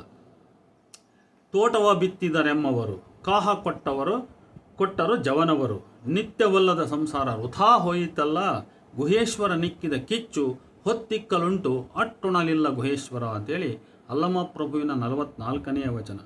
ಸಂಸಾರವೆಂಬ ತೋಟವನ್ನು ಹುಟ್ಟು ಹಾಕಿ ಅದಕ್ಕೆ ಮೃತ್ಯುವಿನ ಕಾವಲಿಟ್ಟರು. ಹೀಗಿರಲು ಸುಖ ಶಾಂತಿ ನೆಮ್ಮದಿಯಲ್ಲಿ. ಆದ್ದರಿಂದ ಅಶಾಶ್ವತವಾದ ಈ ಸಂಸಾರವು ವ್ಯರ್ಥ. ಇದು ಆ ಶಿವನು ಭಕ್ತನ ಪರೀಕ್ಷಿಸಲೆಂದೇ ಹೊತ್ತಿಸಿದ ಬೆಂಕಿ. ಆ ಕಿಚ್ಚನ್ನು ಹೊತ್ತಿಸಲು ಉರಿಸಲು ಬಳಸಬಹುದಷ್ಟೇ, ಉರಿಯಿಂದ ಯಾತನೆ, ಆದರೆ ಅದನ್ನು ಅಟ್ಟುಣಲು ಬಳಸಲಾಗದು. ಅರ್ಥಾತ್ ಅದರಿಂದ ಆತ್ಮಿಕ ಶಾಂತಿ ನೆಮ್ಮದಿ ನಮಗೆ ಸಿಗುವುದಿಲ್ಲ ಅಂತ. ಸಂಸಾರನೆಂಬ ಹೆಣ ಬಿದ್ದಡೆ ದಿನಬಂದ ನಾಯ ಜಗಳವ ನೋಡಿರೆ, ನಾಯ ಜಗಳವ ನೋಡಿ ಹೆಣನೆದ್ದು ನಗುತ್ತಿದೆ, ಗುಹೇಶ್ವರನೆಂಬ ಲಿಂಗವಲ್ಲಿಲ್ಲ ಕಾಣಿರೆ ಅಂತ. ಸಂಸಾರನೆಂಬ ಎಂಥ ಒಂದು ವಿಲಕ್ಷಣವಾದ ಚಿತ್ರವನ್ನು ಅಲ್ಲಮಪ್ರಭುಗಳು ಈ ತಮ್ಮ 46ನೇ ವಚನದಲ್ಲಿ ಕಟ್ಟಿಕೊಟ್ಟಿದ್ದಾರೆ ಅಂತ ಗಮನಿಸಿ. ಈ ವಚನದಲ್ಲಿ ಸಂಸಾರದ ಬಗ್ಗೆ ತಾಳಿದ ನಿಲುವು ಸ್ಪಷ್ಟ. ಅದು ಹೆಣ ಎನ್ನುತ್ತಾನೆ. ಅಂದರೆ ಪ್ರಾಪಂಚಿಕ ವಿಷಯಾತ್ಮಕವಾದ ಈ ಸಂಸಾರವು ನಿರರ್ಥಕ. ಇಂತಹ ಜಡ ಅರ್ಥಹೀನ ಹೆಣವನ್ನು ತಿನ್ನಲು ಬಂದ ನಾಯಿಗಳೆಷ್ಟು, ಅಂದರೆ ಸಂಸಾರ ಮೋಹಿ ಜೀವಿಗಳದೆಷ್ಟು. ಅಷ್ಟಮದ ಸಪ್ತಧಾತು ಪಂಚೇಂದ್ರಿಯ ಇತ್ಯಾದಿ ವ್ಯಸನ ಜೀವಿಗಳೇ ಇಲ್ಲಿ ನಾಯಿಗಳು. ಈ ನಾಯಿಗಳ ಜಗಳವದೆಷ್ಟು? ಈ ಜಗಳವ ನೋಡಿ ಆ ಸಂಸಾರವೆಂಬ ಹೆಣ ಎದ್ದು ನಗುತ್ತಿದೆ ನೋಡಿ. ಆ ಹೆಣವೇ ಎದ್ದು ನಗ್ತಾ ಇದೆ. ಅಂದರೆ ತನ್ನೊಳಗೆ ಏನೋ ಸ್ವಾರಸ್ಯ ಅರ್ಥಪೂರ್ಣತೆ ಇಲ್ಲದೇ ಇದ್ದರೂ ತನ್ನನ್ನು ಮೋಹಿಸಿ ಬಂದು ತನ್ನ ಬಲಿಯೊಳಗೆ ಬಿದ್ದು ಒಂದು ಇನ್ನೊಂದನ್ನು ಹಿಮ್ಮೆಟ್ಟಿಸಲು ಈ ಬುದ್ಧಿಹೀನ ನಾಯಿಗಳು ಹೇಗೆ ಜಗಳವಾಡುತ್ತಿವೆಯಲ್ಲ ಎಂದು ಸ್ವಯಂ ಆ ಸಂಸಾರವೆಂಬ ಹೆಣವೇ ಎದ್ದು ಗಹಗಹಿಸಿ ನಗುತ್ತಿದೆ. ಹೀಗೆ ಒಂದು ಅಸಹ್ಯಕರ ನಗೆಪಾಟಲಿಗೀಡಾದ ಸಂಸಾರದ ದುರವಸ್ಥೆ, ಅದಕ್ಕೆ ಗಂಟು ಬಿದ್ದು ಹೇಸಿಗೆ ಇಲ್ಲದೆ ಜಗಳವಾಡುವ ಮಾನವರೆಂಬ ನಾಯಿಗಳು. ಇಂಥ ವಿಡಂಬನಾತ್ಮಕ ಚಿತ್ರ ನೀಡಿ ಸಂಸಾರವನ್ನು ಹೀಗಳೆಯುತ್ತಾನೆ, ಕಟ್ಟ ಕಡೆಯಾಗಿ ನೋಡುತ್ತಾನೆ ಅಲ್ಲಮ. ಅಂಥ ಕಡೆ ಗುಹೇಶ್ವರನಿಲ್ಲ ಎಂಬ ಮಾತು ತಾತ್ವಿಕವಾಗಿ ಬಹಳ ಮುಖ್ಯ. ಮೋಕ್ಷಾರ್ಥಿ ಭಕ್ತ ಸಂಸಾರ ದೂರನಾಗಬೇಕಾದದು ಅತ್ಯವಶ್ಯಕ. ಅವನು ಸಂಸಾರದ ಹೆಣವನ್ನು ತಿಂಬುವ ಶ್ವಾನವಾದರೆ ಅವನಿಗೆ ಲಿಂಗವು ದೊರಕದು ಎನ್ನುವಂಥ ಬಹಳ ಸ್ಪಷ್ಟವಾದ ಸಂದೇಶವನ್ನು ಈ ವಚನ ಕಟ್ಟಿಕೊಂಡಿದೆ. ಹಳ್ಳದೊಳಗೊಂದು ಹುಳ್ಳಿ ಬರುತ್ತಿರಲು ನೊರೆತೆರೆಗಳು ತಾಗಿದುವಲ್ಲ, ಸಂಸಾರವೆಂಬ ಸಾಗರದೊಳಗೆ ಸುಖ ದುಃಖಗಳು ತಾಗಿದುವಲ್ಲ, ಇದಕ್ಕಿದು ಮೂರ್ತಿಯಾದ ಕಾರಣ ಪ್ರಳಯವಾಯಿತು ಗುಹೇಶ್ವರ ಅಂತೇಳಿ 47ನೇ ವಚನ ಹೇಳುತ್ತೆ. ಸಂಸಾರವೆಂಬ ಹಳ್ಳದೊಳಗೆ ಹುಳ್ಳಿ ಅಂದರೆ ಜೀವ ತೇಲಿ ಬರುತ್ತಿದೆ. ಆ ಜೀವಕ್ಕೆ ನೊರೆತೆರೆಗಳು ತಾಗದೇ ಇರುತ್ತವೆಯೇ? ಇದೇ ಸಂಸಾರವೆಂಬ ಸಾಗರದೊಳಗೆ ಸುಖ ದುಃಖಗಳು ಇಲ್ಲದೇ ಇರಲು ಸಾಧ್ಯವೇ? ಇದಕ್ಕಿದು ಮೂರ್ತಿ ಎಂದರೆ ಸಾಗರ ಅಥವಾ ಹಳ್ಳಕ್ಕೆ ಜೀವವೇ ಮೂರ್ತಿ, ಇದಕ್ಕೆ ವಿನಾಶವೇ ಗತಿ, ಪ್ರಳಯವಾಯಿತು ಅಂತ. ಉಪಚಾರದ ಗುರು ಉಪಚಾರದ ಶಿಷ್ಯ ಇವರ ಸಂಬಂಧವನ್ನು ಚರ್ಚಿಸುವ ಮೂಲಕ ಪರೋಕ್ಷವಾಗಿ ಸಂಸಾರವನ್ನೇ ಪ್ರಭು ಲೇವಡಿ ಮಾಡಿದ್ದಾನೆ. 332ನೆಯ ಬಹಳ ಜನಪ್ರಿಯವಾದ ವಚನದಲ್ಲಿ ಉಪಚಾರದ ಗುರುವಿಗೆ ಉಪಚಾರದ ಶಿಷ್ಯ, ಉಪಚಾರದ ಲಿಂಗ, ಉಪಚಾರದ ಪ್ರಸಾದವು ಕೊಂಡು ಗುರುವಿಂಗೆ ಭವದ ಲೆಂಕನಾದ. ಇವರ ಜೋಡಿ ಎಂತಹುದೆಂದರೆ ಅಂಧಕನ ಕೈಯ ಅಂಧಕ ಹಿಡಿದಂತೆ. ಇಬ್ಬರೂ ಹಲವುಗೆಟ್ಟರು, ಕಾರಣ ಇಬ್ಬರೂ ಸಂಸಾರವೆಂಬ ಭವಕ್ಕೆ ಸಿಲುಕಿದವರು ಅಂತ. ಇನ್ನು 479ನೇ ವಚನವು ತುಂಬ ಮಾರ್ಮಿಕಾರ್ಥ ಹೊಂದಿದ್ದು, ಈ ವಚನವು ಸಹ ಸಂಸಾರವನ್ನೇ ಟೀಕಿಸುತ್ತದೆ ಎನ್ನುವುದು ನನ್ನ ಗ್ರಹಿಕೆ. ಮದ್ಯ ಮಾಂಸಾದಿಗಳ ಮೆಟ್ಟಿದವೆಂಬಿರಿ ನೀವು ಕೇಳಿರೆ, ಮದ್ಯವಲ್ಲವೇನು ಅಷ್ಟಮದಂಗಳು, ಮಾಂಸವಲ್ಲವೇನು ಸಂಸಾರ ಸಂಘ. ಈ ಉಭಯವ ನತಿಗಳೆದಾತನೇ ಗುಹೇಶ್ವರ ಲಿಂಗದಲ್ಲಿ ಲಿಂಗೈಕ್ಯನು ಅಂತೇಳಿ 428ನೇ ವಚನ ಹೇಳುತ್ತೆ. ಬ್ರಹ್ಮಪಾಶ ವಿಷ್ಣು ಮಾಯೆ ಎಂಬ ಬಲೆಯ ಬೀಸಿ ಹೊನ್ನು ಹೆಣ್ಣು ಮಣ್ಣು ತೋರಿ ಮುಕ್ಕಣ್ಣನಾಡಿದ ಬೇಂಟೆಯ ಆಸೆ ಎಂಬ ಕಟುಕ ನಿಕ್ಕಿ ಹೇಸದೆ ಹೋದೆಯಲ್ಲ ಗುಹೇಶ್ವರ ಅಂತೇಳಿ 21ನೆಯ ವಚನ ಹೇಳುತ್ತೆ. ಬಹಳ ಸ್ಪಷ್ಟವಾಗಿ ಈ ಮೇಲಿನ ವಚನದಲ್ಲಿ ಈ ಜಗತ್ತು ಮತ್ತಿದರ ನಾಟಕವೆಲ್ಲವೂ, ನೋಟ ಮಾಟ ಕ್ರಿಯೆಗಳೆಲ್ಲವೂ ಆ ಶಿವನು ಸೃಷ್ಟಿಸಿದ ಮಾಯೆ ಎಂದು ಪ್ರತಿಪಾದಿತವಾಗಿದೆ. ಅದರಲ್ಲಿಯೂ ಮುಖ್ಯವಾಗಿ ಶಿವನು ಬ್ರಹ್ಮವೆಂಬ ಪಾಶ, ವಿಷ್ಣುವೆಂಬ ಮಾಯೆಯ ಬಲೆಯನ್ನು ಬೀಸಿ ಆ ಬಲೆಗೆ ಆಕರ್ಷಿತರಾಗಿ ಬಂದು ಬೀಳಲು ಮೀನುಗಾರರು ಗಾಳದ ತುದಿಗೆ ಮಳೆಯ ಹುಳುವನ್ನು ಸಿಕ್ಕಿಸಿ ಬಲೆಯನ್ನು ಬೀಸುವಂತೆಯೇ ಶಿವನು ಆ ಬಲೆಗೆ ಹೆಣ್ಣು ಹೊನ್ನು ಮಣ್ಣು ಎಂಬ ತ್ರಿವಿಧ ಸಾರದ ಸಂಸಾರ ಲೌಕಿಕ ಜೀವನವೆಂಬುದನ್ನು ಸಿಕ್ಕಿಸಿ ಜೀವಿಯಲ್ಲಿ ಆ ಸಂಸಾರ ಲೌಕಿಕ ಜೀವನದ ಮೇಲೆ ಮಮಕಾರ ಆಸೆ ಹುಟ್ಟಿಸಿದ್ದಾನೆ ಎನ್ನುತ್ತಾರೆ ಇಲ್ಲಿ ಅಲ್ಲಮಪ್ರಭು. ಇನ್ನು ಆದಯ್ಯನ ವಚನಗಳಿಗೆ ನಾವು ಹೋಗೋಣ. ಮಾಯೆಯಿಂದಾದ ಸಂಸಾರದಡವಿಯೊಳಗೆ ತಿರುಗಿ ತಿರುಗಿ ಘಾಸಿಯಾಗಿ ಈಷಣತ್ರಯವೆಂಬ ಮೋಹಿನಿಯ ಕೈವಶವಾಗಿ ಅರಿಗಳೊಡನೆ ಪುದುವಾಳಾಗಿ ಆಶಯಾಮಿಷ ತಾಮಸಗಳಿಂದ ನೊಂದು ತಾಪತ್ರಯಗಳಿಂದ ಬೆಂದು ಸಂಸಾರ ಸರ್ವಮುಖವಾಗಿ ನುಂಗಿ ಊಳುತ್ತಿರಲೆಂತಕ್ಕೆ ನಿಮ್ಮ ನೆನಹೆಂಬ ಕಿಚ್ಚು ಭವಾರಣ್ಯವ ಸುಡಲು ಕರ್ಮದ ಕೈಬೆಂದು ಮಾಯಾಪಾಶ ಉರಿದು ಮಲ ನಿರ್ಮಲವಾಗಿ ಬಿಂದು ಭುವನವ ಹೊದ್ದದೆ ನಿರೋಧಾನವೈದಿ ನಿಮ್ಮ ಅಚ್ಚೊತ್ತಿದಂತಿರಿಸಯ್ಯ ಸೌರಾಷ್ಟ್ರ ಸೋಮೇಶ್ವರ ಅಂತೇಳಿ 1065ನೆಯ ವಚನ ಹೇಳುತ್ತದೆ. ಇಲ್ಲಿ ಈಷಣತ್ರಯ ಅಂದರೆ ಲೋಕೇಶಣ, ವಿತ್ತೇಷಣ, ಧಾರೇಷಣ ಅಂತ ಇವು ಈಷಣತ್ರಯಗಳು. ಶ್ರೀಮಂತಿಕೆ, ಸಂಪತ್ತಿನ ಆಸೆ, ಹೆಂಡತಿ ಆಸೆ, ಪುತ್ರನ ಆಸೆ ಇವು. ಅದೇ ರೀತಿ ಪುದುವಾಳು ಅಂದರೆ ಹೊಂದಿಕೊಂಡು ಬಾಳು ಅಂತ, ಅರಿಗಳು ಅಂದರೆ ವೈರಿಗಳು ಅಂತ ಇರಬೇಕು. ತಿರೋಧಾನ ಅಂದರೆ ಅಡಗಿಸು, ಬಚ್ಚಿಟ್ಟುಕೋ. ನಿರೋಧಾನ ಅಂದರೆ ಅಡ್ಡಿಪಡಿಸು, ಬಾಗಿಲು ಮುಚ್ಚುವ ಮೂಲಕ ತಡೆ, ಒಳಗೆ ಬಿಡದಿರು, ಅಡಚಣೆ ಮಾಡು ಅಂತ. ಬಿಂದು ಅಂದರೆ ಮಾಯೆ, ಪ್ರಕೃತಿ. ಈ ಸಂಸಾರವೆಂಬುದು ಮಾಯೆಯಿಂದ ನಿರ್ಮಿತವಾದ ಒಂದು ಅಡವಿ. ಈ ಗೊಂಡಾರಣ್ಯದಲ್ಲಿ ತಿರುಗಿ ತಿರುಗಿ ಘಾಸಿಯಾಗಿ ಸಂಪತ್ತಿನ ಆಸೆ, ಹೆಂಡತಿ ಮತ್ತು ಪುತ್ರನ ವ್ಯಾಮೋಹ ಎಂಬಿ ಈಷಣತ್ರಯಗಳ ಮೋಹಿನಿಯ ಕೈವಶವಾಗಿ ಅರಿಗಳೊಡನೆ ಅಂದರೆ ವೈರಿ ಹಗೆಗಳೊಡನೆ ಹೊಂದಿಕೊಂಡು ಆಶೆಯ ಆಮಿಷ ತಾಮಸಗಳಿಂದ ನೊಂದು ತಾಪತ್ರಯಗಳಿಂದ ಬೆಂದು ಸಂಸಾರವು ಎಲ್ಲ ಕಡೆಯಿಂದಲೂ ಹಿಂಸಿಸಿ ನುಂಗಿ ಓಡುತ್ತಿರುವಾಗ ಆ ಶಿವನ ಸ್ಮರಣೆಯು ಇಂಥ ಘೋರ ಭವಾರಣ್ಯವನ್ನು ದಹಿಸಿ ಕರ್ಮ ಹರಿದು ಮಾಯಾಪಾಶ ಸುಟ್ಟು ಹೋಗಿ ಮಲವಳಿದು ನಿರ್ಮಲವಾಗಿ ಬಿಂದು ಅಂದರೆ ಮಾಯಾತ್ಮಕ ಪ್ರಕೃತಿಯು ಭೂಮಿಯನ್ನು ಆವರಿಸದೆ, ತಿರೋಧಾನವು ಅಂದರೆ ಮಾಯೆಯು ಈ ಲೋಕವನ್ನು ಅಡಗಿಸಿಟ್ಟುಕೊಳ್ಳುವ ಕ್ರಿಯೆಯು ನಿರೋಧಾನವನೇ ಇದೆ ಅಂದರೆ ಅದನ್ನು ವಿರೋಧಿಸಲ್ಪಟ್ಟು ನಿಮ್ಮಲ್ಲಿ ನನ್ನನ್ನು ಅಚ್ಚೊತ್ತಿದಂತೆ ಅಂದರೆ ಸುಭದ್ರವಾಗಿ ಸುಸ್ಥಿರವಾಗಿ ಇರಿಸಯ್ಯ ಎಂದು ಶಿವನಲ್ಲಿ ಪ್ರಾರ್ಥನೆ ಇದೆ. ಇದು ಅಂದರೆ ಶಿವಭಕ್ತ ಆದಯ್ಯ ಮಾಯಾತ್ಮಕ ಸಂಸಾರದೊಳಗಿನ ಕಷ್ಟಗಳನ್ನು ವಿವರಿಸಿಕೊಂಡು ಶಿವಸ್ಮರಣೆಯಿಂದ ಆ ಮಾಯೆಯ ಹಿಡಿತದಿಂದ ಬಿಡುಗಡೆ ಹೊಂದಿ ಶಿವನಲ್ಲಿ ಸುಸ್ಥಿರ ಸ್ಥಾನ ಪಡೆದು ಸುಖವಾಗಿರಲು ಬಯಸಿ ಪ್ರಾರ್ಥಿಸಿಕೊಂಡಿರುವನು ಅಂತ. ಲೋಕದ ಮನುಜರು ಈ ಮಾಯಾತ್ಮಕ ಪ್ರಕೃತಿಯ ಮಾಯಾಜಾಲದಲ್ಲಿ ಸಿಲುಕಿರುವರೆಂಬ ಇನ್ನೊಂದು ವಚನ 1061 ವಿವರ ಹೀಗಿದೆ. ತನ್ನ ಕೈಯಲ್ಲಿ ಕನ್ನಡಿಯನ್ನು ಹಿಡಿದುಕೊಂಡು ತನ್ನನ್ನು ನೋಡಿಕೊಳ್ಳುವ ಕೋತಿಯೊಂದು ಕನ್ನಡಿಯಲ್ಲಿ ಕಾಣುವುದು ತನ್ನ ಪ್ರತಿಬಿಂಬ ಎಂದರಿಯದೆ ಅದು ಕೋತಿ ಎಂದು ಅದನ್ನು ಏಡಿಸುವಂತೆ ಅಂದರೆ ಅದನ್ನು ಅಣಕಿಸುವಂತೆ ಮನೋವಿಕಾರದಿಂದ ಪ್ರಕೃತಿಯ ಬಲೆಗೆ ಬಿದ್ದು ಭವವೃತ್ತದಲ್ಲಿ ಸುತ್ತುತ್ತಿರುವ ಮರ್ತ್ಯದ ಮನುಜರು ಪ್ರಕೃತಿಯಿಂದ ನಿಕ್ಕಂಪನವಾದ ಅಂದರೆ ಪ್ರಕೃತಿಗೆ ಬೆದರದೆ ಬೆಚ್ಚದೆ ಕಂಪನಗೊಳ್ಳದೆ ಇರುವ ಪರಮಾನುಭವಿಗಳಾದ ಪರಮಲಿಂಗೈಕ್ಯರ ಅನುವನರಿಯದೆ ಅಂದರೆ ಅವರ ರಹಸ್ಯವನ್ನು ಅರ್ಥ ಮಾಡಿಕೊಳ್ಳದೆ ಅವೇ ವಿವೇಕಿಗಳು, ಆ ಅನುಭಾವಿಗಳೇ ಕೋತಿಗಳು ಎಂಬಂತೆ ಬಾಯಿಗೆ ಬಂದ ಹಾಗೆ ಆಳಿ ಒಂದೊಂದು ನುಡಿಯುವ ಮಂದಮತಿಗಳಾದ ಈ ಸಂದೇಹಿ ಮಾನವರು ಆ ಶರಣರನ್ನೆತ್ತ ಬಲ್ಲರು ಎಂದು ತಮ್ಮ ಖೇದವನ್ನು ವ್ಯಕ್ತಪಡಿಸಿದ್ದಾರೆ 1061ನೇ ವಚನದಲ್ಲಿ. ಈ ಮಾಯೆಯ ವಿಭಿನ್ನ ಅವತಾರಗಳನ್ನು, ಪರಿವೇಶಗಳನ್ನು ಆದಯ್ಯ 1029ನೇ ವಚನದಲ್ಲಿ ವಿವರಿಸಿದ್ದಾನೆ. ಬಲ್ಲೆನೆಂಬುದು ಅಹಂಕಾರ, ಅರಿಯನೆಂಬುದು ಅಜ್ಞಾನ, ಒಲ್ಲೆನೆಂಬುದು ತಿರಸ್ಕಾರ ಅಥವಾ ಸೌಜನ್ಯ, ಒಲಿವೆನೆಂಬುದು ಮೋಹ, ಜೀವವೆಂಬುದು ಮುಕ್ತನೆಂಬುದು ಸತಿ, ಸುತ, ಪಿತ, ಮಾತೆ, ಭೃತ್ಯ, ಭಾತಾದಿಗಳೆಲ್ಲರೂ ಮಾಯೆಗಳೇ. ಮಾತ್ರವಲ್ಲ, ಆನೆಂಬುದು ಮಾಯೆ, ನೀನೆಂಬುದು, ತಾನೆಂಬುದು ಮಾಯೆ, ನಾನು, ನೀನು, ಆನು, ತಾನುಗಳೆಲ್ಲವೂ ಮಾಯೆ ಅಂತ. ಹೀಗೆ ಇನ್ನು ಈ ಮಾಯೆ ಆ ಪರಮ ಪುರುಷನ ಒಂದು ಅವತಾರವೇ. ಸೃಷ್ಟಿ, ಸ್ಥಿತಿ, ಲಯ ಕ್ರಿಯೆಗಳಿಗಾಗಿ ಆ ಮಾಯೆ ಎಂಬ ಶಕ್ತಿಯನ್ನು ಸೃಷ್ಟಿಸಿ ತನ್ನ ಸಂಕಲ್ಪದಿಂದ ಆ ಪರಮಾತ್ಮ ಈ ಮಾಯೆಯ ಬಲೆಗೆ ಸಿಲುಕಿದ ಜೀವಾತ್ಮನು ಇವಳಿಂದ ಬಿಡಿಸಿಕೊಂಡು ಆ ಪರಮ ಪುರುಷನನ್ನು ಸೇರುವುದೇ ನಿರ್ವಾಣ, ಮೋಕ್ಷ, ಐಕ್ಯ. ಇಡೀ ಜಗತ್ತನ್ನೇ ಮಾಯೆ ತನ್ನ ವಶದಲ್ಲಿ ಇರಿಸಿಕೊಂಡಿದೆ ಅಂತ.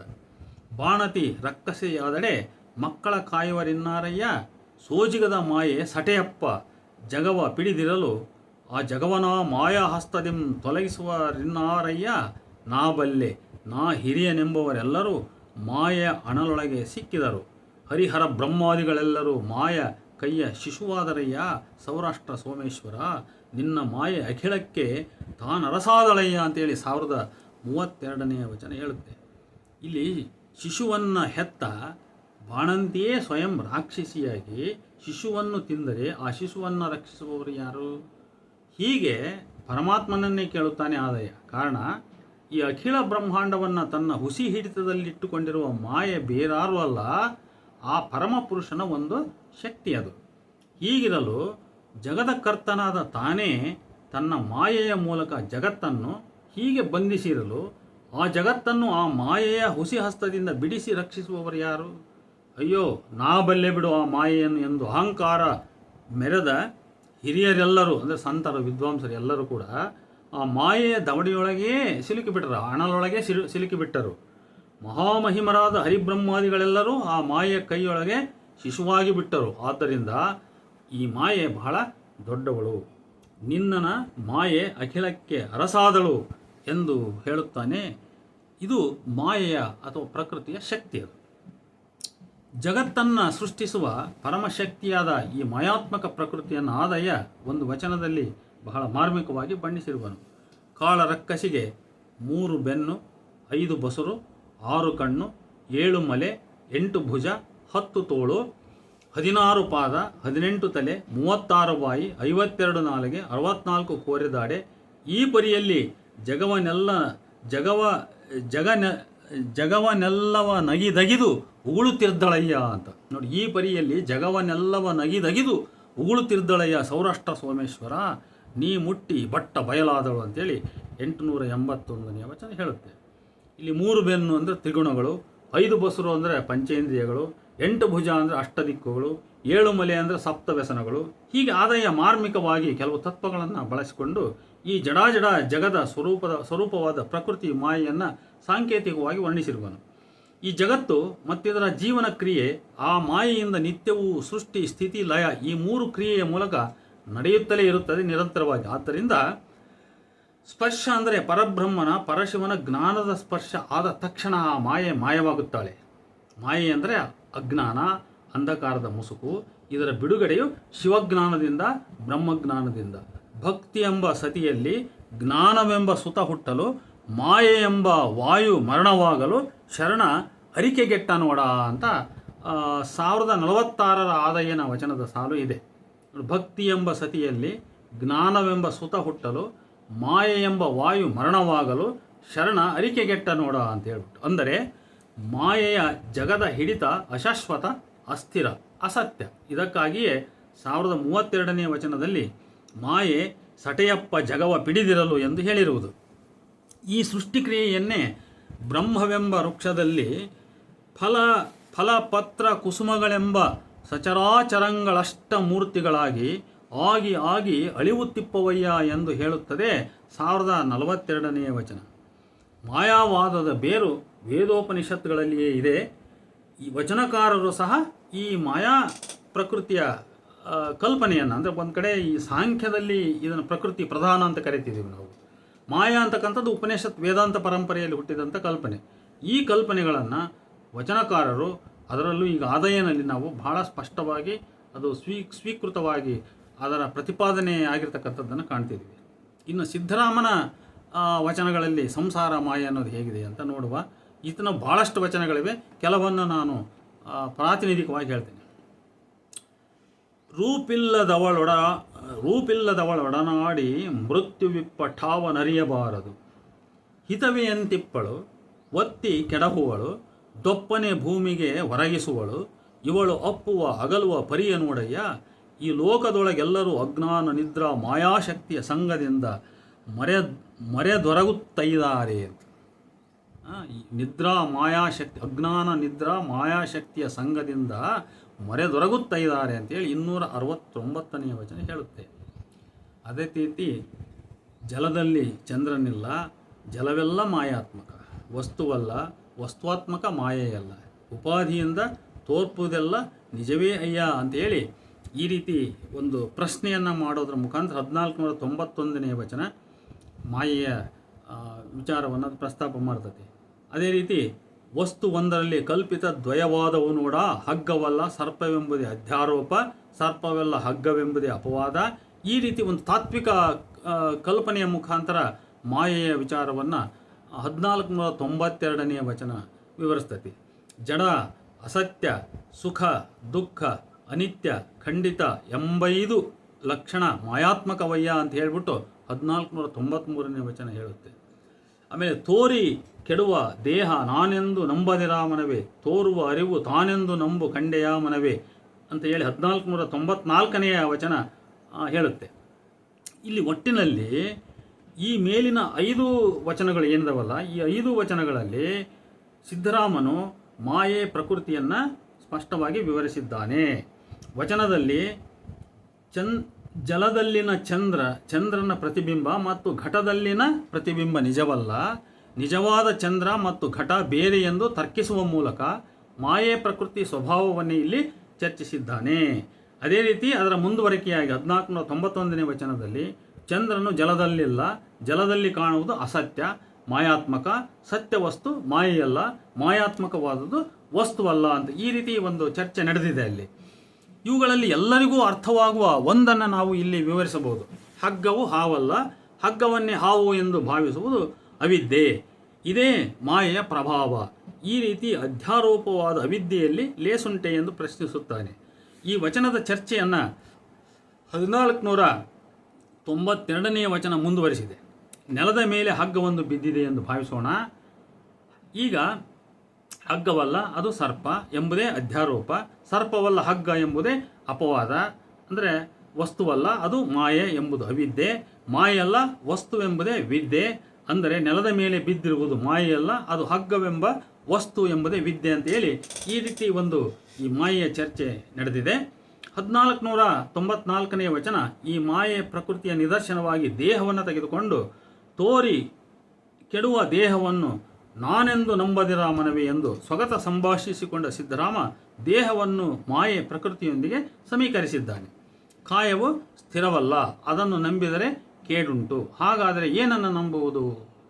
ತೋರುವ ಅರಿವು ನಾನೆಂದು ನಂಬು. ದೇಹ ಮತ್ತು ಮನ ಇವೆರಡರಲ್ಲಿ ನಾನು ಎಂದು ನಂಬಬೇಕಾದುದು, ತಿಳಿಯಬೇಕಾದುದು ತೋರುವ ದೇಹವನ್ನಲ್ಲ. ಕಾರಣ ಹಾಗೆ ತೋರಿ ಕೆಡುವುದು ಮಾಯಾತ್ಮಕವು.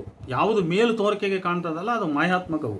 ಅದೇ ರೀತಿ ಶಂಕರರ ವಾದ, ಈ ತೋರಿಕೆಯ ಜಗತ್ತೇನಿದೆಯಲ್ಲ ಅದು ಮಾಯ, ಅದರೊಳಗಿರುವುದು ಬ್ರಹ್ಮ ಸತ್ಯ ಅಂತ. ಹಾಗಾಗಿ ತೋರುವುದು ನಿರುಪಾಧಿಕ ನಿಜಾನಂದ. ಆತ್ಮ, ಅರಿವು, ಆನಂದ ಇವುಗಳಿಗೆ ಉಪಾಧಿ ಇಲ್ಲ, ಆದ್ದರಿಂದ ಅವು ನಿರುಪಾಧಿಕ. ಆ ಕಾರಣಕ್ಕಾಗಿ ಇವು ಸತ್ಯ. 1491ನೇ ವಚನದಲ್ಲಿ ಹೇಳಿದಂತೆ ಉಪಾಧಿಯಿಂದ ತೋರುವುದೆಲ್ಲವೂ ನಿಜವಲ್ಲ. ಆದ್ದರಿಂದ ಈ ನಿರುಪಾಧಿಕ ನಿಜಾನಂದವನ್ನು, ಅರಿವು, ಜ್ಞಾನವನ್ನು ನಿಜವೆಂದು ಸತ್ಯವೆಂದು ನಂಬಬೇಕೆಂದು ಈ 5 ವಚನಗಳ ಪ್ರತಿಪಾದನೆ ಇದೆ. ಇಲ್ಲಿ ಈ ಮಾಯೆ ಪ್ರಕೃತಿಯ ಒಂದು ಕಾನ್ಸೆಪ್ಟ್ ಬಹಳ ಸ್ಪಷ್ಟವಾಗಿರೋದನ್ನು ಗಮನಿಸ್ಬೋದು. ಅದೇ ರೀತಿ ಇನ್ನು ಬಹಳಷ್ಟು ವಚನಗಳಿವೆ, ನಾನು ಹಾಗೆ ಬ್ರಷ್ ಮಾಡ್ತಾ ಅದನ್ನು ಹೋಗ್ತಿದ್ದೀನಿ. ಈಗ 1032ನೇ ವಚನ. ಸಂಸಾರ ತೆಪ್ಪದೊಳಗೆ ಆನೀಗ ಅದ್ದಿ ಅಳಲುತ್ತಾ ಬಳಲುತ್ತಿಪ್ಪೆನಯ್ಯ, ಬೇಗ ಬಾರ ಅಯ್ಯ, ವಜ್ರಲೇಪದಲ್ಲಿ ಬಿದ್ದಿದ್ದೇನೆ, ಬೇಗ ಬಂದೆತ್ತಯ್ಯ ಹೆತ್ತಯ್ಯ ಕಪಿಲ ಸಿದ್ಧ ಮಲ್ಲಿಕಾರ್ಜುನ ಅಂತ. ಹೀಗೆ ನೋಡಿ, ಸಂಸಾರವನ್ನು ಹೊಸೆದು ಬಿಟ್ಟಯ್ಯ ತಂದೆ, ಹೊಸ ಮಾಡಿ ಕೊಟ್ಟೆಯ ತ್ರಯಲಿಂಗ ಮೂಲ ಮತವ, ಜಗದೀಶನನ್ನು ಅವಗ್ರಹಿಸಿ ಕೊಟ್ಟ ಗುರು ಚನ್ನಬಸವಣ್ಣನಯ್ಯ ಅಂಥೇಳಿ. ಹೀಗೆ 1033ನೇ ವಚನ. ಸಂಸಾರದ ಅಣಲೊಳಗೆ ಇದ್ದೆನಯ್ಯ ಅಯ್ಯ, ಎನ್ನ ನಾವಾಗ ಮೆಲಿದೂತೆಂದರಿಯನು, ಅದರ ಬಾಯೊಳಗನಿಂದ ತೆಗೆದು ಎನ್ನ ಕಾಯಿ ಕಪಿಲ ಸಿದ್ಧನಾಥಯ್ಯ ಅಂತ. ಅದು ಯಾವಾಗ ನನ್ನ ತಿಂದುಬಿಡ್ತೈತೋ ಆ ಮಾಯೆ, ಅದರೊಳಗೆ ಸಿಕ್ಕೊಂಡ್ಬಿಟ್ಟಿದ್ದೀನಿ ನಾನು, ಅದನ್ನು ನನ್ನ ಹೊರಗೆ ತೆಗೆದು ನನ್ನ ರಕ್ಷಿಸು ಅಂತೇಳಿ 1034ನೇ ವಚನ ಹೇಳ್ತದೆ. ಹೀಗೆ 1036ನೇ ವಚನದಲ್ಲೂ ಕೂಡ ಈ ಮಾಯೆಯ ವಿಚಾರ, ಸಂಸಾರದ ವಿಚಾರ ಪ್ರಸ್ತಾಪವಿದೆ. ಜಗದಗಲದಲ್ಲಿ ಹಬ್ಬಿ ಉಲಿಯುತ್ತೈದುದೇ ಮಾಯೆ ಅಂತ ಹೇಳ್ಬಿಟ್ಟು ಸಿದ್ದರಾಮನ 525ನೇ ವಚನದ ಒಂದು ಸಾಲು ಬರ್ತದೆ. ಎಂದಡ ಮಾಯೆಯನ್ನು ಕರದಿಂ ತಂದೆ, ಇಕ್ಕೆ ಜಾರಿ ಕೆಡಹುವುದು, ಮಾಯೆ ಆರೂಢವೆಂಬುವರ ಏಡಿಸುವುದು ಅಂತ ಹೇಳ್ಬಿಟ್ಟು 779ನೇ ವಚನ ಇದೆ. ಅದರಿಂದ ಇಷ್ಟಲ್ಲದೆ ನೋಡಿ, 102, 1037, 1038, 1039, 40, 1041, 1042 ಈ ಎಲ್ಲ ವಚನಗಳು ಸಂಸಾರ ಕುರಿತ ಸಿದ್ದರಾಮನ ನಕಾರಾತ್ಮಕ ಧೋರಣೆ, ಕಹಿ ಅನುಭವವನ್ನೇ ನಿರೂಪಿಸುತ್ತವೆ. ಆದ್ದರಿಂದ ನಾನು ವಿಸ್ತಾರವಾದದಿಂದ ಕೈಬಿಟ್ಟಿದ್ದೇನೆ. ಇಲ್ಲಿ ಬ್ರಹ್ಮಸತ್ಯ ಜಗನ್ಮಿಥ್ಯಾವಾದಕ್ಕೆ ತೀರಾ ನಿಕಟವಾಗಿ ಯೋಗಿ ಸಿದ್ದರಾಮನ ಅಭಿಪ್ರಾಯಗಳಿವೆ.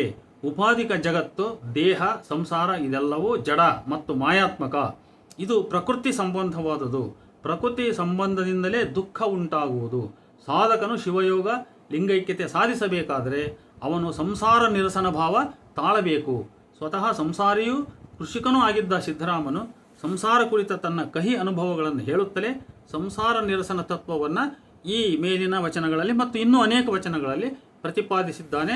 ಅದನ್ನು ಓದುಗರು ಸ್ವಲ್ಪ ಗಂಭೀರವಾಗಿ ಓದಿದಾಗ ಈ ವಿಚಾರಗಳು ಮನಸ್ಪರ್ಶವಾಗ್ತವೆ. ಇನ್ನು ಅಕ್ಕಮಹಾದೇವಿಯ ವಚನ ನಾವು ನೋಡಬಹುದು. 13ನೇ ವಚನದಲ್ಲಿ ಅಕ್ಕಮಹಾದೇವಿ ಅಕ್ಕಟಕ್ಕಟ ಸಂಸಾರದ ಹಗರಣ ಬಂದಾಡಿತ್ತಲ್ಲ ಎಂಬಲ್ಲಿ ಸಂಸಾರವನ್ನು ವ್ಯರ್ಥಾಲಾಪ ಎಂದು ಜರೆದಿದ್ದಾಳೆ. ಆ ವ್ಯರ್ಥಾಲಾಪ ಬಂದು ಹಾವಂತೆ ಆಡಿತ್ತು. ಅಪ್ಪ ಬೊಪ್ಪ ಎಂಬಿತ್ಯಾದಿ ರಕ್ತ ಸಂಬಂಧವೆಂಬುದು ಒಂದು ಚೋಹ. ಅಕ್ಕನ ಬದುಕಲ್ಲಿ ಅದು ಬಂದು ಶಿವಪ್ರೇಮ ಭಕ್ತಿ ಮೊಳೆಯುವ ಮೊದಲು ಆಡಿತ್ತು. ನಂತರ ತುಪ್ಪುಳು ಹೊಡೆದಂತೆ ಮೀಸೆಯ ಚೋಹವು ಅದು ನಟ್ಟ ನಡುವೆ ಬಂದಾಡಿತ್ತು. ಸಾಂಕೇತಿಕವಾಗಿ ಮೀಸೆಯ ಚೋಹ ಎಂದರೆ ಅನಂತ ಆಸೆ, ಆಮಿಷ, ಭ್ರಾಂತಿಗಳಿಂದ ತುಂಬಿದ ಹರೆಯ. ಕೊನೆಗೆ ಬಂದದ್ದು ಮುಪ್ಪಿನ ಚೋಹ. ಹೀಗೆಲ್ಲ ಸಂಸಾರವೆಂಬ ವ್ಯರ್ಥಾಲಾಪ, ಹರೆಯ, ಮುಪ್ಪುಗಳೆಂಬ ಚೋಹಗಳನ್ನು ವಿವರಿಸಿ ಕೊನೆಗೆ ನಿಮ್ಮ ನೋಟವು ತೀರಲೊಡನೆ ಜಗದಾಟವು ತೀರಿತ್ತು ಕಾಣ ಚನ್ನಮಲ್ಲಿಕಾರ್ಜುನ ಎನ್ನುತ್ತಾಳೆ. ಅಂದರೆ ಜಗದಾಟ ಎಲ್ಲಿಯವರೆಗಿರುವುದು ಅಂತ ಹೇಳಿದರೆ, ಮಾಯಾತ್ಮಕ ಸಂಸಾರದ ಆಟವು ಶಿವನಿತ್ತ ನೋಟವನ್ನು ಅವಲಂಬಿಸಿರುತ್ತದೆ. ನೋಟ ತೀರಿದಾಕ್ಷಣ ಆಟವೂ ತೀರುತ್ತದೆ. ಇದು ಜಗದಕರ್ತನ ನಿಯಮ ಅಂಥೇಳಿ ಅಕ್ಕಮಹಾದೇವಿಯ 13ನೆಯ ವಚನದ ವಾಚ. ಅದೇ ರೀತಿ ಅಕ್ಕ ಇನ್ನೂ ಬಹಳಷ್ಟು ವಚನಗಳಲ್ಲಿ ಹೇಳಿದ್ದಾಳೆ. ಆವಾಗಳು ಎನ್ನವನ ಉದರಕ್ಕೆ ಹರಿಯುವುದು, ಕಾಣಲಾರೆನಯ್ಯ ನಿಮ್ಮುವನು ಭೇದಿಸಲರಿಯದೆ ಮಾಯದ ಸಂಸಾರದಲ್ಲಿ ಸಿಲುಕಿದನು, ಎನ್ನ ದೇವ ಚನ್ನಮಲ್ಲಿಕಾರ್ಜುನಯ್ಯ ನಿಮ್ಮ ಹೊದ್ದುವಂತೆ ಮಾಡ ನಿಮ್ಮ ಧರ್ಮ ಅಂತೇಳಿ 66ನೇ ವಚನ ಹೇಳುತ್ತೆ. ಅದೇ ರೀತಿ ಉಳುಹುವ ಕರೆವ ನೇಹ ಉಂಟೇ ನಿಮ್ಮಲ್ಲಿ ಸಂಸಾರಕ್ಕೆಡೆಯಾಡದ ಭಕ್ತಿಯೊಳವೇ ಎನ್ನ ದೇವ ಚನ್ನಮಲ್ಲಿಕಾರ್ಜುನಯ್ಯ ಏನ ಹೇಳುವೆನಯ್ಯ ಲಜ್ಜೆಯ ಮಾತನಂತೇಳಿ 85ನೇ ವಚನ ಹೇಳುತ್ತೆ. ಈ ವಚನದಲ್ಲಿ ಸ್ವಲ್ಪ ಭಾಷೆಯ ಗೊಂದಲವಿದ್ದು ಅದು ಒಂದು ಅರ್ಥ ಖಚಿತತೆಗೆ ತೊಡಕಾಗಿದೆ ಅಂತ ನನಗೆ ಅನಿಸ್ತದೆ ಆ ವಚನ ವಿಶ್ಲೇಷಣೆ. ಇನ್ನೊಂದು ವಚನವನ್ನು ನೋಡೋಣ ನಾವು. ಅಕ್ಕ ಒಂದು ಕಾಲದಲ್ಲಿ ಒಂದು ಕಡೆ ವೈರಾಗ್ಯ, ಇನ್ನೊಂದು ಕಡೆ ಸಂಸಾರ, ಈ ಎರಡರ ಅಡಕತ್ತರಿಗೆ ಸಿಲುಕಿ ನಲುಗಿದ್ದಾಳೆ.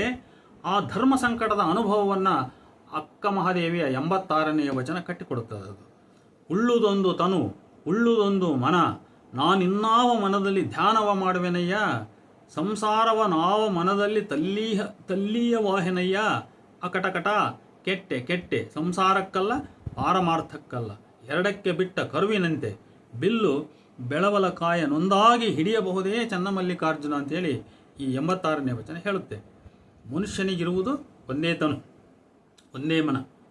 ಈ ಒಂದರಿಂದ ಅತ್ತ ಸಂಸಾರ, ಇತ್ತ ಪಾರಮಾರ್ಥ ಈ ಎರಡು ಪರಸ್ಪರ ಹಗೆಗಳನ್ನು ನಿಭಾಯಿಸುವುದು ಹೇಗೆ?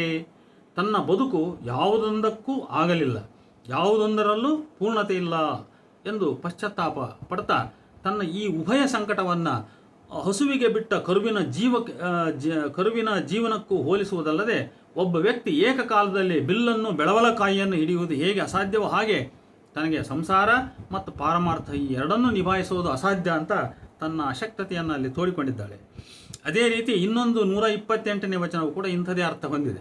ಒಳಗಣ ಗಂಡನಯ್ಯ ಹೊರಗಣ ಮಿಂಡನಯ್ಯ ಎರಡನ್ನೂ ನಡೆಸಲು ಬಾರದಯ್ಯ, ಲೌಕಿಕ ಪಾರಮಾರ್ಥವೆಂಬೆರಡನ್ನೂ ನಡೆಸಲು ಬಾರದಯ್ಯ ಚೆನ್ನಮಲ್ಲಿಕಾರ್ಜುನಯ್ಯ, ಬಿಲ್ಲು ಬೆಳವಲಕಾಯಿ ಒಂದಾಗಿ ಹಿಡಿಯಲು ಬಾರದಯ್ಯ ಅಂತೇಳಿ 128ನೇ ವಚನ. ಬಹುಶಃ ಇಂಥ ತೀರ್ಮಾನದಿಂದಲೇ ಅಕ್ಕ ವೈರಾಗ್ಯ ತಾಳಿರುವುದು ಮತ್ತು ಈ ಉಭಯ ಸಂಕಟ ಎರಡರ ನಡುವಿನ ಸೆಳೆತ ತಿಕ್ಕಾಟ ಆಕೆಯಲ್ಲಿ ದೀರ್ಘಕಾಲ ಬಹುಶಃ ಕೊನೆಯವರೆಗೂ ಮುಂದುವರೆದಿದೆ. ವಚನಗಳಲ್ಲಿನ ಲೈಂಗಿಕ ಪ್ರತಿಮೆಗಳು ಕೂಡ ಹುಟ್ಟಲಿಕ್ಕೆ ಇಂಥ ಕೆಲವು ವಿಚಾರಗಳು ಕಾರಣವಾಗಿವೆ ಅಂತ ನನಗನ್ನಿಸ್ತದೆ. ಅದರಿಂದ ತನ್ನ ಕಾಯ ಮಣ್ಣು ಜೀವ ಬಯಲು ಆವುದ ಹಿಡಿಯುವುದಯ್ಯ, ಯಾವ ಪರಿಯಲ್ಲಿ ನೆನೆಯುವುದು ಎನ್ನ ಮಾಯೆಯನ್ನು ಮಾಡಿಸಯ್ಯ ಎಂದು ಸ್ಪಷ್ಟವಾಗಿ 92ನೇ ವಚನದಲ್ಲಿ ಪ್ರಾರ್ಥಿಸಿಕೊಂಡಿದ್ದಾಳೆ. ಆಮೇಲೆ ಕಲ್ಲ ಹೊಕ್ಕಡೆ ಕಲ್ಲ ಬಿರಿಸಿದೆ, ಗಿರಿಯ ಹೊಕ್ಕಡೆ ಗಿರಿಯನು ಬಿರಿಸಿದೆ, ಬಾಪು ಸಂಸಾರವೇ ಬೆನ್ನಿಂದ ಬೆನ್ನ ಹತ್ತಿ ಬಂದೆ ಚೆನ್ನಮಲ್ಲಿಕಾರ್ಜುನಯ್ಯ ನಿನ್ನೇವೆ ಅಂತ ಹೇಳ್ಬಿಟ್ಟು 145ನೇ ವಚನದಲ್ಲಿ ತನ್ನ ಬೇಸರವನ್ನು ವ್ಯಕ್ತಪಡಿಸಿಕೊಂಡಿದ್ದಾಳೆ. ಇದೇ ಬೇಸರದ ಅನುಭವವನ್ನು 300ನೇ ವಚನ ಕೂಡ ಹೇಳ್ತದೆ. ಅದೇ ರೀತಿ ಸಂಸಾರದಿಂದ ತನಗೆ ಬಿಡುಗಡೆ ಅಸಾಧ್ಯ ಎಂಬ ಅಸಹಾಯಕತೆಯನ್ನು ಇನ್ನೊಂದು ವಚನ ಯಾವುದು 379ನೇ ವಚನದ ಮೊದಲ ಸಾಲುಗಳು ಕಟ್ಟಿಕೊಂಡಿದ್ದಾವೆ. ಸಂಸಾರವ ನಿರ್ವಾಣವ ಮಾಡಿ ಮನವ ವಜ್ರತುರಗವ ಮಾಡಿ ಜೀವವ ರಾವುತನ ಮಾಡಿ ಮೇಲಕ್ಕೆ ಉಪ್ಪರಿಸಲೀಯದೆ ಮುಂದಕ್ಕೆ ಮುಗ್ಗರಿಸಲೀಯದೆ ಈ ವಾರುವನ ಹಿಂದಕ್ಕೆ ಬರಸೆಳೆದು ನಿಲ್ಲಿಸಿ ಮೋಹರವಾಗಿದ್ದ ದಳದ ಮೇಲೆ ಅಟ್ಟಿ ಮುಟ್ಟಿ ತಿವಿದು ಹೋಯಿದು ನಿಲ್ಲಿಸಲರಿಯದೆ ಧವಳ ಬಣ್ಣದ ಕೆಸರುಗಲ್ಲ ಮೆಟ್ಟಿ ತೊತ್ತಳ ತುಳಿದುರಾರಯ್ಯ ಅಂತ ಹೇಳ್ಬಿಟ್ಟು 379ನೇ ವಚನ ಹೇಳುತ್ತೆ. ಹೀಗೆ ಇನ್ನೂ ಅನೇಕ ವಚನಗಳು 380ನೇ ವಚನ, 158ನೇ ವಚನ, 175ನೇ ವಚನ, ಆಮೇಲೆ 277ನೇ ವಚನದಲ್ಲೂ ಕೂಡ ಪುದುಗಿದ ಸಂಸಾರದ ಬಂಧನದಳು ಪೆಣಗಿದೆ ಅಂದೆಂದಿಗೆ ಬಿಟ್ಟು ಪೋಪುದೋ ಎಂದು ನಿಮ್ಮೊಡಗೂಡಿ ಬೇರಾಗದಿಪ್ಪೆನೋ ಚೆನ್ನಮಲ್ಲಿಕಾರ್ಜುನ ಅಂತ ಪ್ರಾರ್ಥಿಸ್ತಾಳೆ. ಸಂಸಾರದಿಂದ ಬಿಡುಗಡೆ ಹೊಂದಿ ಪರಮಾತ್ಮನ ಸೇರುವ ತವಕವಿಲ್ಲಿದೆ. ಅದೇ ರೀತಿ 278ನೇ ವಚನದಲ್ಲಿ ಮಾಯೆಯು ಸ್ತ್ರೀ ಮುಂದೆ ಪುರುಷನಾಗಿಯೂ ಪುರುಷನ ಮುಂದೆ ಸ್ತ್ರೀಯಾಗಿಯೂ ಕಾಡುತ್ತದೆ. ಈ ಲೋಕವೆಂಬ ಮಾಯೆಗೆ ಶರಣಚಾರಿತ್ರ್ಯವು ಒಂದು ಮರುಳು ಅಂದರೆ ಹುಚ್ಚು ಆಗಿ ತೋರುವುದು. ಯಾರಿಗೆ ಶಿವನುಲುಮೆಯಾಗುವುದೋ ಅವರಿಗೆ ಈ ಮಾಯಾಬಂಧನವಿಲ್ಲ, ಮರವೂ ಇಲ್ಲ, ಅಭಿಮಾನವೂ ಇಲ್ಲ ಎಂಬ ತತ್ವೋಪದೇಶವನ್ನು ಆ ವಚನ ಮಾಡುತ್ತದೆ. ಅಲ್ಲದೆ ಇಲ್ಲಿ ಪರಸ್ಪರ ವಿರುದ್ಧ ಲಿಂಗಿಗಳಿಗೆ ಕಾಮವಾಗಿ ಕಾಡುತ್ತದೆ ಮಾಯೆ. ಅದೇ ರೀತಿ ಇನ್ನೊಂದು ಬಹಳ ಜನಪ್ರಿಯವಾದ ವಚನ 298ನೇದು ಬಿಟ್ಟೆನೆಂದಡೆ ಬಿಡದಿ ಮಾಯೆ, ಬಿಡದಿದ್ದಡೆ ಬೆಂಬತ್ತಿತ್ತು ಮಾಯೆ, ಯೋಗಿಗೆ ಯೋಗಿಣಿಯಾಗಿತ್ತು ಮಾಯೆ, ಸವಣಂಗೆ ಸವಣಿಯಾಯಿತ್ತು ಮಾಯೆ, ಯತಿಗೆ ಪರಾಕಿಯಾಯಿತ್ತು ಮಾಯೆ, ನಿನ್ನ ಮಾಯೆಗೆ ನಾನಂಜುವಳಲ್ಲ ಚೆನ್ನಮಲ್ಲಿಕಾರ್ಜುನ ದೇವ ಅಂತ ಹೇಳ್ಬಿಟ್ಟು 298ನೇ ವಚನ. ಅದೇ ರೀತಿ 408ನೇ ವಚನದಲ್ಲೂ ಕೂಡ ಮಾಯೆ ಎಂಬುದು ಒಂದು ವಿಶ್ವವಿನಾಶಿ ಚೇತನ ಎಂಬ ಅರ್ಥವನ್ನು ನೀಡುತ್ತದೆ. ಈ ಮಾಯೆ ಹರಿ ಅಜ ಇಂದ್ರ ಚಂದ್ರ ಅವರನ್ನೆಲ್ಲ ನುಂಗಿ ನಿನ್ನನ್ನು ಬಲ್ಲೆನೆಂದು ಅಹಂಕರಿಸಿದವರ ನುಂಗಿ ನಾನಿನ್ನು ಅರಿಯನು ಎಂಬ ಅಜ್ಞಾನಿಗಳ ನುಂಗಿ ಈರೇಳು ಭುವನವನ್ನು ಹಾರಾಡಿಕೊಂಡಿತ್ತು. ಹೀಗೆ ವರ್ಣಿಸಿ ಕೊನೆಗೆ ಎನ್ನ ಮಾಯವ ಮಾಣಿಸಾ ಕರುಣಿ ಎಂದು ಆಕೆ ಶಿವನನ್ನು ಪ್ರಾರ್ಥಿಸಿಕೊಳ್ಳುತ್ತಾಳೆ. ಒಟ್ಟಿನಲ್ಲಿ ಮಾಯೆಯನ್ನು ಅಕ್ಕ ಮಹಾದೇವಿ ಎರಡು ರೀತಿಯಲ್ಲಿ ಗ್ರಹಿಸಿದ್ದಾಳೆ. ಒಂದು ಮ್ಯಾಕ್ರೋ ಲೆವೆಲ್, ಇನ್ನೊಂದು ಮೈಕ್ರೋ ಲೆವೆಲ್. ಅಂದರೆ ಸಮಷ್ಟಿ ಹಂತದಲ್ಲಿ ಒಂದು, ಇನ್ನೊಂದು ವ್ಯಷ್ಟಿ ಹಂತದಲ್ಲಿ ಒಂದು. ಸಮಷ್ಟಿ ಹಂತದಲ್ಲಿ ಇಡೀ ಬ್ರಹ್ಮಾಂಡವನ್ನು ಮುಸುಕಿರ್ತಕ್ಕಂಥದ್ದು ಮಾಯೆ, ಅದರೊಳಗೆ ಬ್ರಹ್ಮ ಸತ್ಯವಿದೆ ಅಂತ. ಇನ್ನು ವ್ಯಷ್ಟಿ ಹಂತದಲ್ಲಿ ಈ ದೇಹ, ಈ ಸಂಸಾರ, ಈ ಆಸೆ, ಈ ತನುಗುಣ, ಹೊನ್ನು, ಹೆಣ್ಣು, ಮಣ್ಣು ಇವೆಲ್ಲವೂ ಕೂಡ ಇಲ್ಲಿ ಮಾಯೆ ಅಂತ. ಇವುಗಳ ಪ್ರಭಾವದಿಂದ ನಾವು ಬಿಡುಗಡೆ ಹೊಂದಿದರೆ ಮಾತ್ರ ನಮಗೆ ಶಿವ ಸಾಯುಜ್ಯ ಸಾಧ್ಯ ಅನ್ನೋದು ಎಲ್ಲ ಶರಣರು ಪ್ರತಿಪಾದಿಸ್ತಕ್ಕಂಥ ಒಂದು ಏಕಪ್ರಕಾರವಾದ ಸತ್ಯ. ಆಮೇಲೆ ಪ್ರಸ್ತುತ ಅಕ್ಕನಿಗೆ ಸಂಬಂಧಪಟ್ಟು ನಾವು ತಿಳ್ಕೋಬೇಕಾದ್ದೇನೆಂದರೆ, ಅಕ್ಕ ಈ ರೀತಿ ಸಂಸಾರದ ಬಗ್ಗೆ ಇಷ್ಟೊಂದು ನೇತ್ಯಾತ್ಮಕವಾದ ತೀವ್ರ ಭಾವನೆಯನ್ನು ಆಕೆ ವ್ಯಕ್ತಪಡಿಸಬೇಕಾದ್ರೆ ಆಕೆಗೆ ಸಂಸಾರದ ಅನುಭವ ಎಷ್ಟು ಕಾಲ ಆಗಿರಬೇಕು ಅಂತ. ಈಗ ಆಕೆ ಮದುವೆ ಆದಲು ಕೌಶಿಕ ಮಹಾರಾಜನನ್ನು, ಅವನ ಮೇಲೆ ಆಕೆಗೆ ವೈರಾಗ್ಯ ಬಂತು, ವೈರಾಗ್ಯವನ್ನು ಬಿಟ್ಟು ಹೋದ್ಲು ಅಂದರೆ ಆಕೆ ತಕ್ಷಣವೇ ಸಂಸಾರದಿಂದ ದೂರವಾಗಿಲ್ಲ. ಕೆಲವು ಕಾಲ ಆಕೆ ಸಂಸಾರದ ಕಹಿ ಸಿಹಿಯನ್ನು ಉಂಡು ಅಲ್ಲಿಂದ ಆಸತ್ತು ಬೇಸತ್ತು ಹೋಗಿದ್ದಾಳೆ. ಆ ಕಾರಣಕ್ಕಾಗಿ ಆಕೆಗೆ ತನ್ನ ಈ ವೈಯಕ್ತಿಕ ಬದುಕಿನ ಅನುಭವಗಳನ್ನು ಸಮಗ್ರವಾಗಿ ಮತ್ತು ಸಮರ್ಥವಾಗಿ ಪ್ರತಿಮಾತ್ಮಕವಾಗಿ ಹಿಡಿದು ವಚನಗಳಲ್ಲಿ ಆಕೆಗೆ ಕಟ್ಟಿಕೊಡಲಿಕ್ಕೆ ಸಾಧ್ಯವಾಗಿದೆ ಅಂತ ನಾವು ಅರ್ಥ ಮಾಡ್ಕೋಬಹುದು. ಇನ್ನು ಸೊಡ್ಡಳ ಬಾಚರಸನ ವಚನಗಳಲ್ಲಿ ಸಂಸಾರ ನಿರಸನತ್ವ ಹೇಗಿದೆ ಅಂತ ಕೆಲವು ವಚನಗಳ ಮುಖಾಂತರ ನಾವು ನೋಡಬಹುದು. ಸಂಸಾರ ಕಾಳಗತ್ತಲೆ ಕರ ಹಿರಿದು ಎಚ್ಚತ್ತಿರು ಜ್ಞಾನ ಧನಕ್ಕೆ ಎಚ್ಚತ್ತಿರು ಇಂದ್ರಿಯಗಳ್ಳರಿಗೆ ಜನ್ಮ ದುಃಖ ಜರಾ ದುಃಖ ನಿತ್ಯಂ ದುಃಖಂ ಪುನಃ ಸಂಸಾರ ಸಾಗರೋ ದುಃಖ ತಸ್ಮಾತ್ ಜಾಗೃತ ಅಂತೇಳಿ ಸೊಡ್ಡಳ ವಾಚರಸನ 822ನೇ ವಚನ ಹೇಳುತ್ತೆ. ಸೊಣಗಂಗೆ ಖಂಡವ ಚೆಲ್ಲುವ ತೆರನಂತೆ ಸಂಸಾರಿಗೆ ಸಂಸಾರವ ಚೆಲ್ಲದೆ ತೋರುವನೇ ಶರಣ ಪಥಂಗಳ ತೋರುವನೇ ಭಕ್ತಿ ಪಥಂಗಳ ಅಂತೇಳಿ ಅದೇ ಸೊಡ್ಡಳ ಬಾಚರನ 828ನೇ ವಚನ ಹೇಳುತ್ತೆ. ಇಷ್ಟುವೆಲ್ಲ ಈಸಿಯಾಗಿ ಅರ್ಥ ಆಗ್ತವೆ. ಇನ್ನು ಹಾವಿನ ಹಾಳ ಕಲ್ಲಯ್ಯನ ಸಂಸಾರ ನಿರಸನತ್ವದ ವಿಚಾರಗಳನ್ನು ನೋಡೋಣ. ನೋಡಿ, ಇಲ್ಲಿ ಮಹಾಲಿಂಗ ಕಲ್ಲೇಶ್ವರನ ಘನವ ನರಿದೆಹೆನೆಂದಡೆ ಸಂಸಾರ ಸಾಗರವ ದಾಂಟಿದಲ್ಲ ಧರಿಯಬಾರದು ಅಂತೇಳಿ 1155ನೇ ಹಾವಿನ ಹಾಳ ಕಲ್ಲಯ್ಯನ ವಚನ ಹೇಳುತ್ತೆ. ಇನ್ನೊಂದು ವಚನ ನೋಡಿ, ಅರಿವ ಬೈಚಿಟ್ಟುಕೊಂಡು ಮರೆಯ ಮಾನವರಂತೆ ಕುರುಹಿನ ಹೆಸರಲ್ಲಿ ಕರೆದಡೆ ಓ ಎನ್ನುತ್ತಿಪ್ಪವರು ಅವರು ನರರೇ ಅಯ್ಯ. ಕುರುಹಿಲ್ಲ ಲಿಂಗಕ್ಕೆ ತೆರಹಿಲ್ಲ ಶರಣಂಗೆ ಬರಿಯ ಸಂಸಾರವ ಬಳಸಿಯೂ ಬಳಸದಂತಿಪ್ಪವರು ಅವರು ನರರೇ ಅಲ್ಲ, ಮಹಾಲಿಂಗ ಕಲ್ಲೇಶ್ವರ ನಿಮ್ಮ ಶರಣರು ಅಂತೇಳಿ 1110ನೇ ವಚನ ಹೇಳುತ್ತೆ. ಬೈಚಿಡು ಅಂದರೆ ಅಡಗಿಸುವಂತ, ತೆರಹು ಅಂದರೆ ಅಂತರ ಸಂದು ಭಿನ್ನ ಭಾವ ಅಂತ. ಅರಿವನ್ನು ಒಳಗೆ ಅಡಗಿಸಿಕೊಂಡ ಶರಣರು ಹೊರತೋರ್ಕೆಗೆ ಮರೆಯ ಮಾನವರಂತೆ ಕಾಣುವರು. ಅವರು ಕುರುಹಿನ ಹೆಸರಲ್ಲಿ ಕರೆದರೆ ಸಾಕು ಓ ಎನ್ನುವರು. ಇಂಥವರು ನರರೇ ಅಲ್ಲ. ಲಿಂಗಕ್ಕೆ ಕುರುಹು ಇಲ್ಲ, ಶರಣರಿಗೆ ತೆರಹು ಅಂದರೆ ಭಿನ್ನ ಭಾವ ಇಲ್ಲ. ಅವರು ಸಂಸಾರಿಗಳಾದರೂ ಸಂಸಾರದ ಬಂಧನವ ಮುರಿದಿರ್ತಕ್ಕಂಥವರು, ಅದರ ಹಂಗನ್ನು ತೊರೆದಿರ್ತಕ್ಕಂಥವರು, ಸಂಸಾರವ ಬಳಸಿಯೂ ಬಳಸದಂತಿರುವವರು, ಒಂದು ರೀತಿ ಬಳಸಿದ ಬ್ರಹ್ಮಚಾರಿಗಳು ಅಂತ. ಅವರು ನರರಲ್ಲ ಎಂದು ಶರಣರ ಘನ ವ್ಯಕ್ತಿತ್ವವನ್ನು ಕುರಿತು ಹೊಗಳಿದ್ದಾನೆ ಕಲ್ಲಯ್ಯ. ಶರಣನ ವ್ಯಕ್ತಿತ್ವದ ಈ ವೈರುಧ್ಯತೆಯನ್ನು ಗಮನಿಸಿ ಅವರು ಸಕಾಯ ಅಕಾಯ ಸಂಸಾರಿ ನಿಸ್ಸಂಸಾರಿ ಎರಡೂ ಹೌದು. ಇಂಥ ಶರಣರ ಹುಟ್ಟನ್ನು ಕಾಗೆಯ ಗೂಡಲ್ಲಿ ಹುಟ್ಟಿದ ಕೋಗಿಲೆಯ ಹುಟ್ಟಿಗೆ ಹೋಲಿಸ್ತದೆ ಒಂದು ಕಲ್ಲಯ್ಯನ ವಚನ.